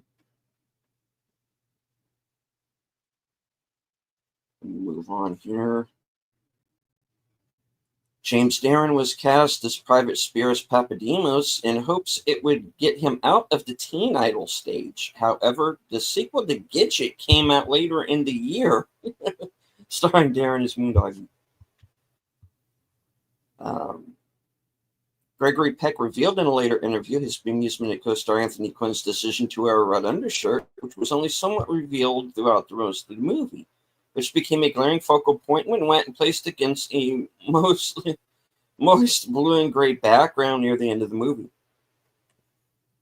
The $50,000 fee paid to composer Dmitry Tiomkin was the highest fee paid to a composer for a single feature film score up to that time. There was reportedly much tension between many of the stars, particularly Gregory Peck and Anthony Quinn, early in the film's production, but the cast gradually bonded over endless games of chess. Michael Trubshaw played Weaver and was David Niven's oldest friend. The two served in the military together as young men, and Niven was later responsible for persuading Trubshaw to pursue an acting career. Niven also made it an inside joke to try to mention his name in as many of his own films as he could, usually as a reference to some unseen character.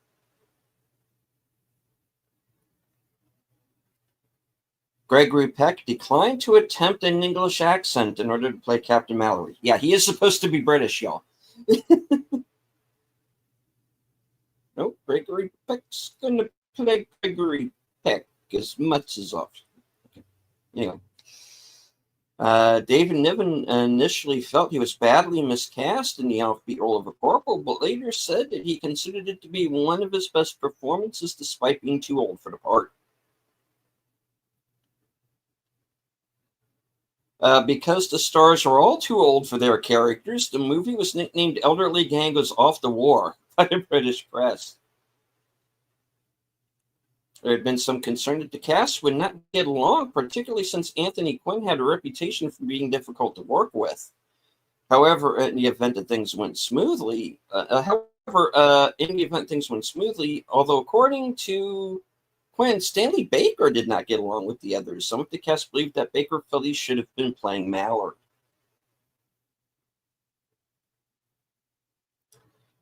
With a budget of $6 million at the time, this was one of the most expensive movies ever made.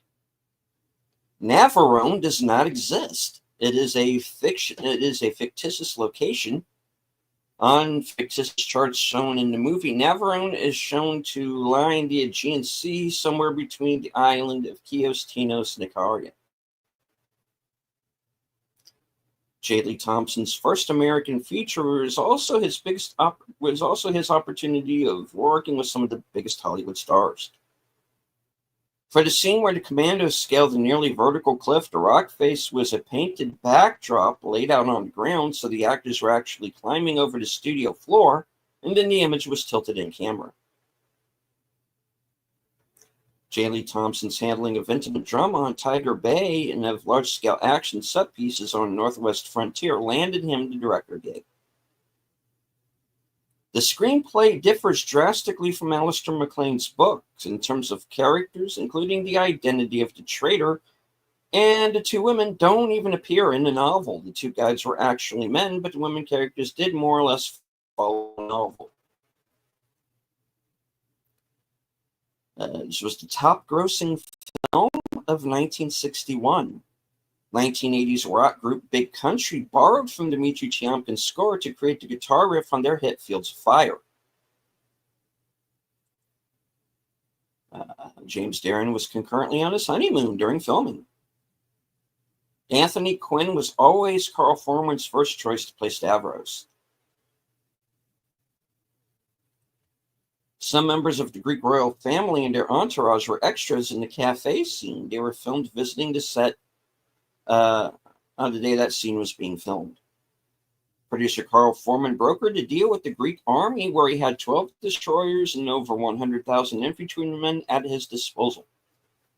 According to the 50th anniversary book about the RAF's Battle of Britain Memorial flight, the flight's Lancaster appeared in this movie.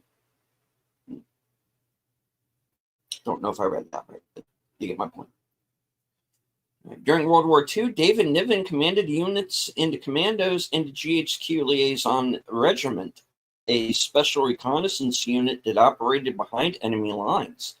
Niven was a graduate of Sandhurst before becoming an actor, and after rejoining the British Army during World War II, rose to the rank of lieutenant colonel.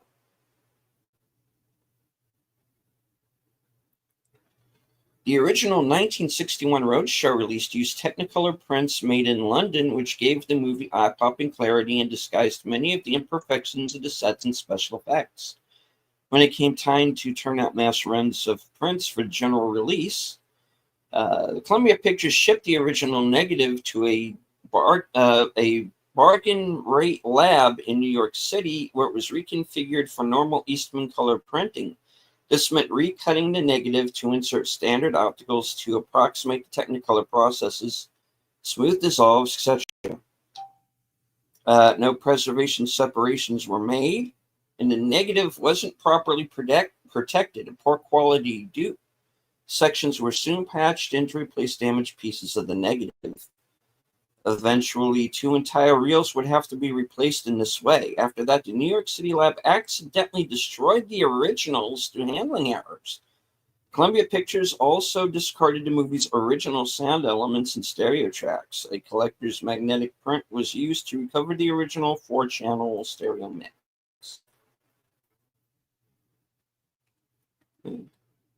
Step aside, Captain Miller. Colonel Niven is taking over. Yes, indeed. All right. Andreas's revolver that he points at Mallory from behind the newspaper is an Enfield No. 2 MK1, identifiable as the modification by a lack of a hammer spur. It fired the anemic 380-200 service round, is widely considered to be one of the worst service sidearms ever foisted on an unwilling army. When Mallory says of Stavros, he's from Crete, those people don't make idle threats, he's inverting the famous quote from Cretan philosopher Epimenides, all Cretans are liars. Yike. At the end, the movie reveals which of the two is right. Okay. Hold on. Jumped on me here.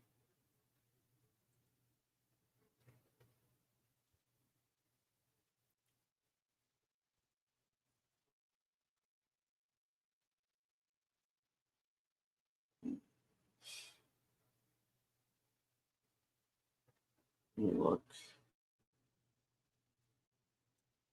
All right. James Darren has fewer than 10 lines of dialogue. His first line is, "Watch out," during this scene with Nikolai the Laundry Boy. Lead character Mallory is chosen for the mission specifically because of his mountain climbing prowess. The name of the character may well have been based on real-life mountaineer George Mallory, who died trying to summit Mount Everest in 1924. His body would remain undiscovered on the mountain for another 75 years. Incidentally, real-life Mallory's climbing partner's name was Andrew Sandy Irvine.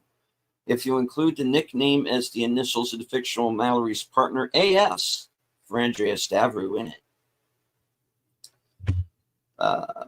Though Navarone is a fictional place, the novel of the same title is based on the Battle of Leros in the Dodecanese, the location of the deepest part of the region and of the coastal battery which defended it.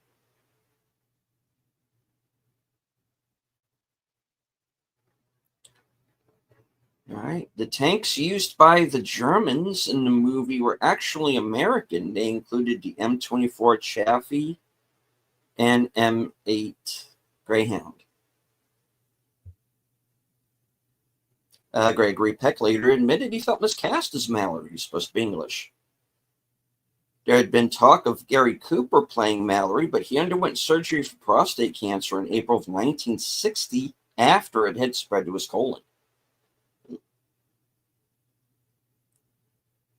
Although often regarded as an action movie, Gregory Peck said this movie was intended to be a pacifist message, much like The Big Country.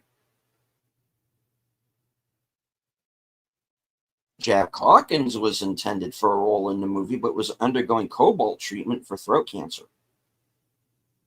Although in the plot, Mallory is supposed to be fluent in German, Gregory Peck could not speak the language, and so his German lines are all dubbed by Robert Rietti. Peck was also dubbed when speaking Greek.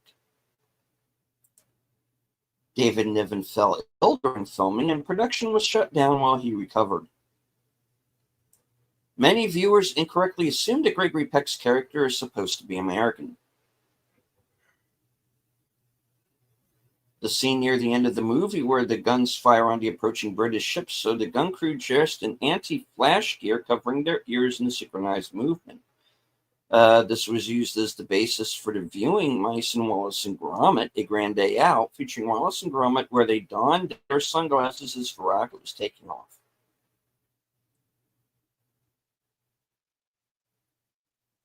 Gregory Peck was considered too obviously unathletic to play a mountaineer. When the movie was released, it was widely felt that a British actor like Richard Burton should have played Mallory. Gregory Peck and James Robertson Justice also shared screen time in Moby Dick, Peck as Captain Ahab and Justice as Captain Boomer. They also starred together in Captain Horatio Hornblower, RN, in 1951. The character of Mallory is New Zealander in the novel, although his nationality is never mentioned in the movie. Gregory Peck was a decade older than his character. The initial $2 million budget rose quickly thanks to the rigors of location shooting, including filming in areas that were only accessible by donkey, and the need to hire 1,000 Greek soldiers to play the German army. For the scenes set on the Aegean, the company rented a 55-foot boat, the Maria, from local fishermen.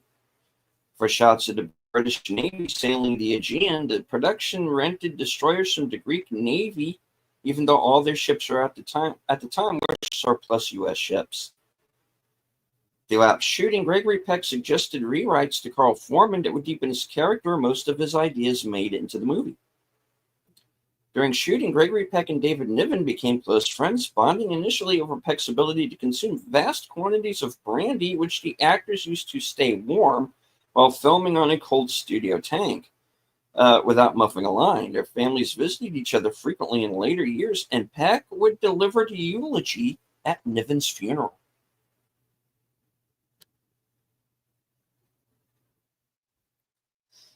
The last sequence shot was the actual setting of the bombs. With 3 days left to shoot, David Niven was felled by an infection from a split lip sustained shooting in the studio tank. As doctors tried to identify the infection so they could treat it effectively, the production ground to a halt for a month. Finally, Niven defied his doctor's orders and returned to the set to finish the movie before he had fully recovered. The relapse that resulted put him in the hospital for 7 weeks.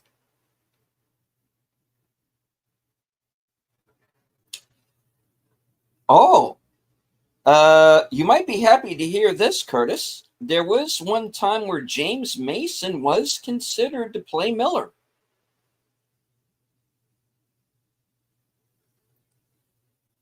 For British Prince Richard Harris's use of the word bloody was replaced with ruddy. The movie's maps were created by Hallis and Batchelor, a British team best known for their animated movies. There was a sequel called Force 10 from Navarone. Marlon Brando passed on the role of Colonel Andreas Stavros. The team is recruited from both various British Army outfits, which is identified via their cap badges. Miller wears the cap badge of the Durham Light Infantry. Franklin wears the insignia for the 9th Queen's Royal Lancers. Brown wears the insignia for the Queen's Own Royal West Kent Regiment. And Major Baker, who houses the team before they head out, wears the Royal Regiment of Artillery insignia. One of the warships in this movie, then a training ship on in the Hellenic Navy, was known as Atos, D-1. This was previously the Cannon-class destroyer escort, the USS Slater. The ship was later returned to the U.S., and USS Slater is now a museum ship in Albany, New York.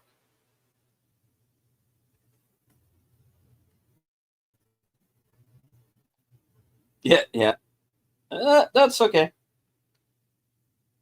And yes, Mark is right. Not nearly as bad as John Wayne in The Longest Day. 54 years old at the time of the film, playing Lieutenant Colonel Benjamin Vandervoort, who was 27 at D-Day. Yeah, that's true. But they had to get Wayne in the movie somewhere, so.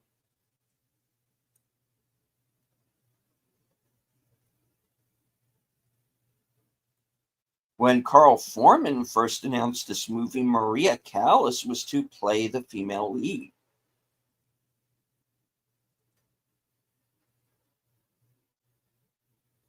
There are characters in the supporting cast named Grogan, Weaver, Barnsby, and Baker, all names that turn up attached to quite different characters in other unrelated movies written by Carl Foreman.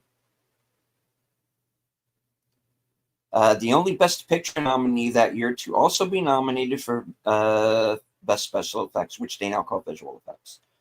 The only Best Picture Oscar nominee that year not to be nominated in any of the acting categories. The last few minutes showing the trolley going down the runners, triggering the explosions, and the British ship sailing through safely were used for the introduction of the sequel, Force 10 from Navarone, in 1978.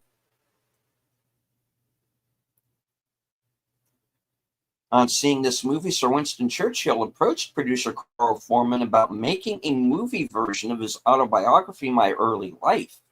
It would be another 11 years before Foreman would guide it to the screen as young Winston in 1972.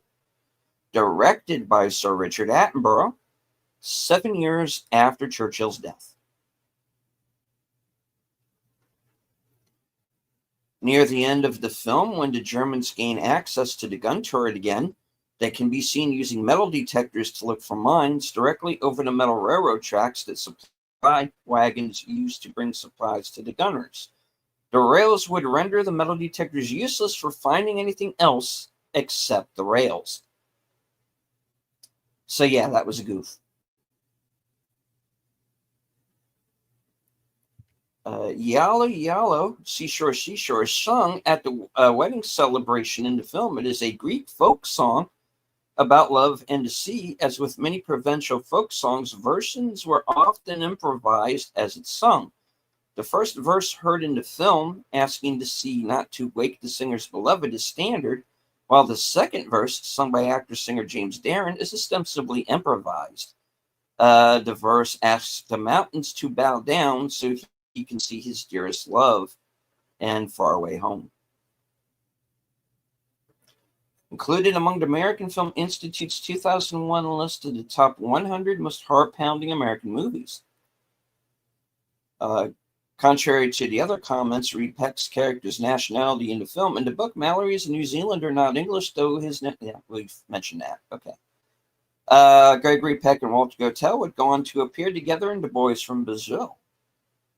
Anthony Quayle and Irene Pappas would again appear in The Anne of the Thousand Days. Anthony Quinn and Irene Pappas also co-starred in Attila, 1954, Zorba the Greek, 1964, and A Dream of Kings, 1969. All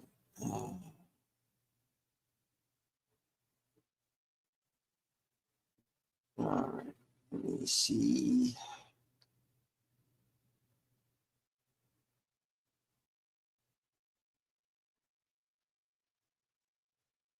This was the only war movie David Niven appeared in where he didn't play an officer. His character refused to commission because he didn't want the responsibility of the deaths of men under his command.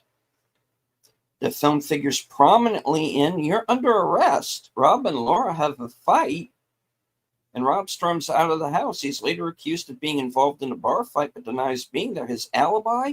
He stopped at a drive-in movie where Guns Navarone was showing, but he couldn't tell the police anything about the movie because he had fallen asleep and had turned the speaker off. A recurring punchline in the episode was various people incredulously asking Rob, "You fell asleep during the Guns of Navarone?" Rob, I guess that's supposed to be the Dick Van Dyke Show. All right. The Greek expression given in the credits under the special letter of gratitude to the Greek military translates as thank you very much, and to your health.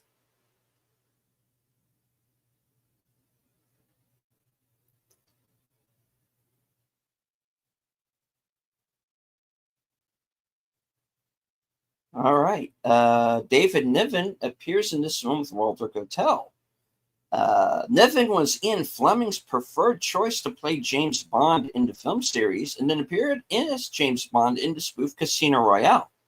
Walter Gotell appeared in the James Bond film series in From Russia with Love as the henchman Marzini, and then had a recurring role as KGB General Anatoly Gogol in The Spy Who Loved Me, Moonraker, For Your Eyes Only, Octopussy, A View to a Kill, and The Living Daylights. The film was a massive hit in India at Direct Cinema in Mumbai, which was distributed by Naranja Distributors. In the sequel, Force 10 from Navarone, the characters Mallory, Miller, Jensen, and Nikolai were played by Robert Shaw, Edward Fox, Philip Latham, and Franco Nero, replacing Gregory Peck, David Niven, James Robertson Justice, and Tony Lemko. But Force 10 shares several last names with this from this movie with different characters. Richard Harris plays Barnsby, which is Harrison Ford's Force 10 name, and Michael Trubishaw plays Weaver, the name of Carl Weathers' character. In the opening sequence, the capsizing ship that explodes after being hit by the German guns is real footage of the HMS Barham, torpedoed on November 25th, 1941, in the Mediterranean by the U-331. The HMS Barham was the only capital warship sunk by German submarines in open waters.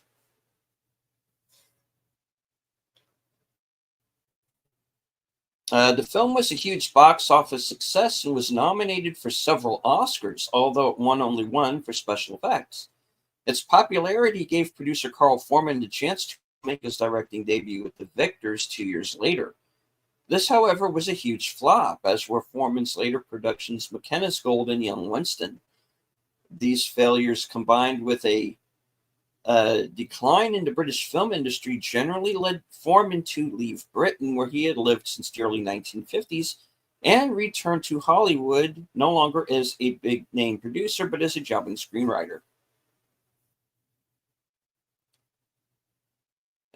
In reality, the Dodecanese campaign in 1943 was a complete disaster for the British. It is widely regarded as Winston Churchill's worst military blunder of World War II.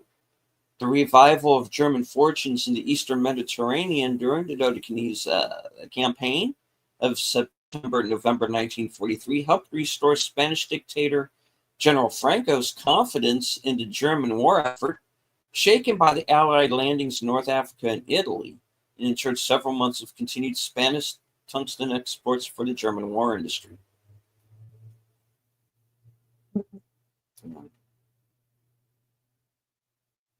There's a bunch more. I'll just read a few more. All right. All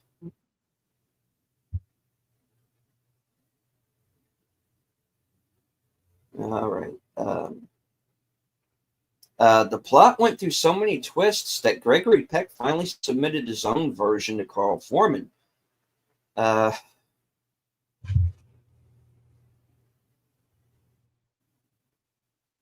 right. I'm going to read this as they've got it here, folks. Okay.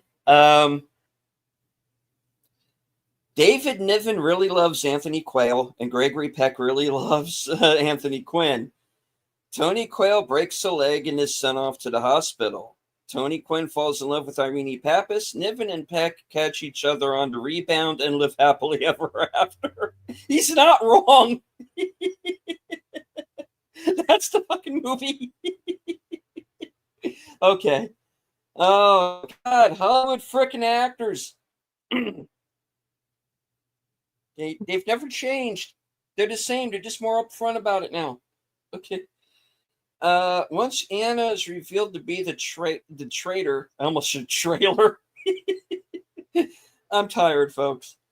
Once Anna is revealed as the traitor, Miller finishes his argument by saying QED. QED is an old Greek and Latin phrase, quod erat demonstratium, meaning which is what had to be proven, and is used to drive the point home.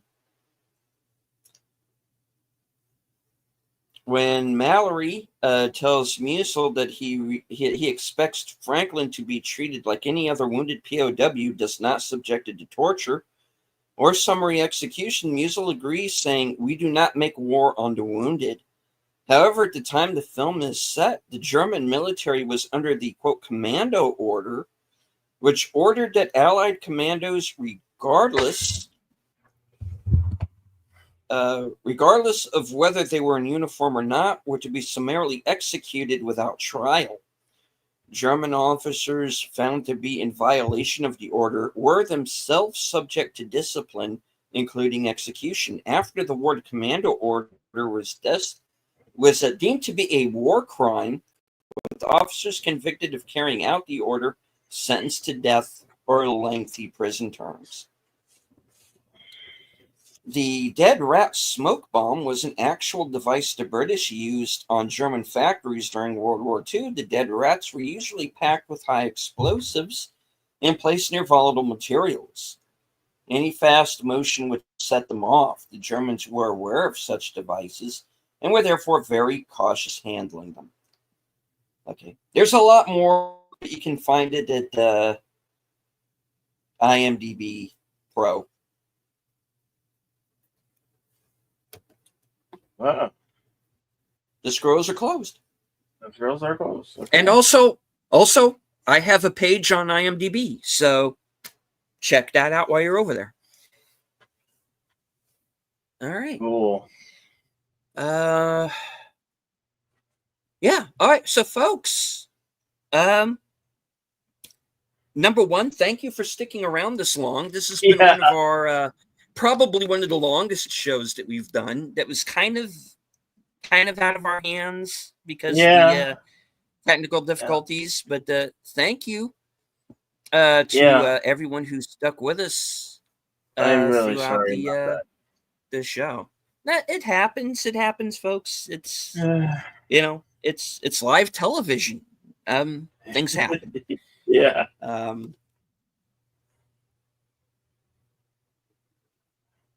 So I do want to thank everyone who joined us throughout the broadcast.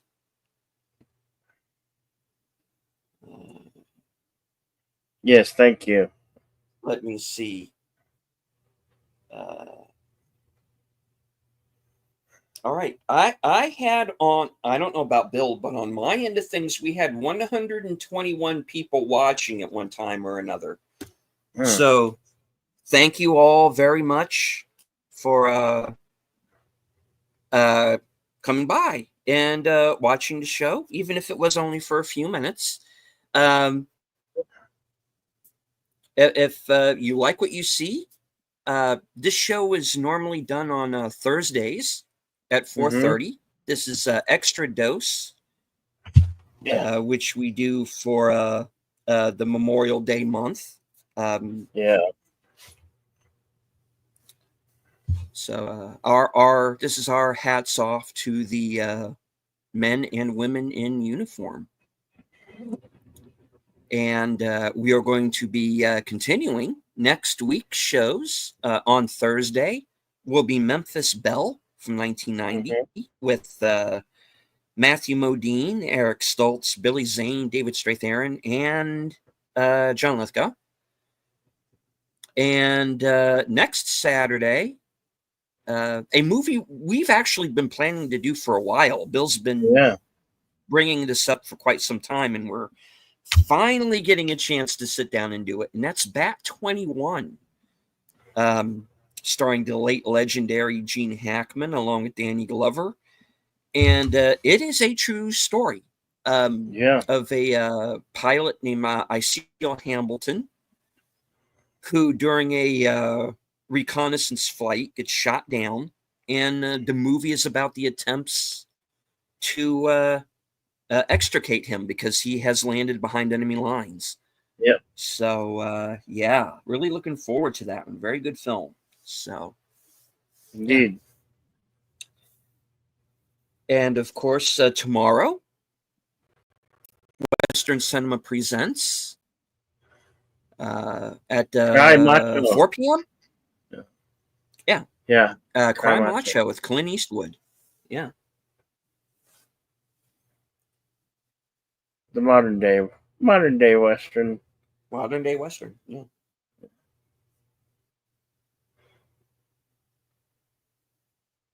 And some karaoke tonight, later. Okay. I will do my best to be there, at least for the second half. Okay. Okay.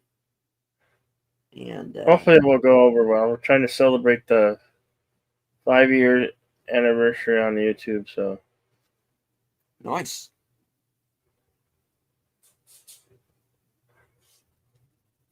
Lady Mist has joined us, Emoji Queen.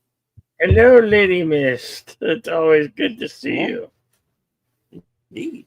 Says everyone take care and have a fabulous rest of your weekend. Indeed. Yeah, let's go ahead and thank the chat. Lady Mist, Mark Harkness, thank you for being here, sir.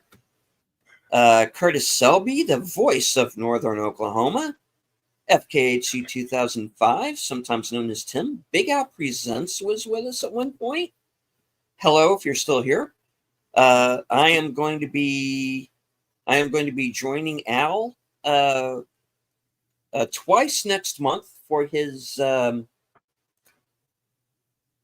Films with Friends series. I am going to be joining him on Friday, June the 13th, for Friday the 13th, the final chapter, aka They Lied. And also on the 20th, my birthday, for the 50th anniversary edition of Jaws. Oh. All right.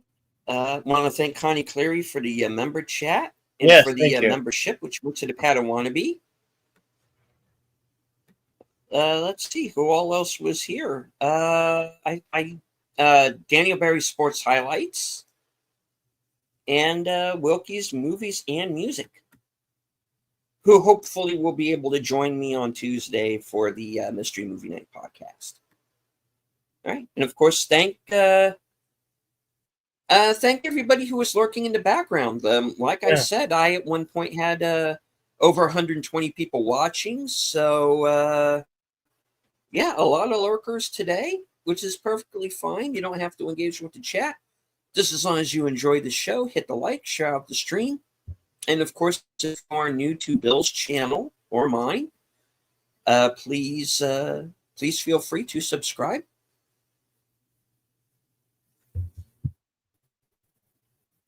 Indeed. We appreciate each of you coming by, dropping by, just even if it's just to say hello or give a like. We really appreciate that. But without further ado, I'll just say my closing comments with always remember to be excellent to each other and party on. And we'll see you a little bit later on and on the next one. This is it for now.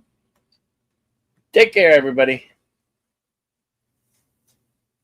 And as I always say at the end of every show, good night, take care, stay strong, be safe and healthy, because this is how we work.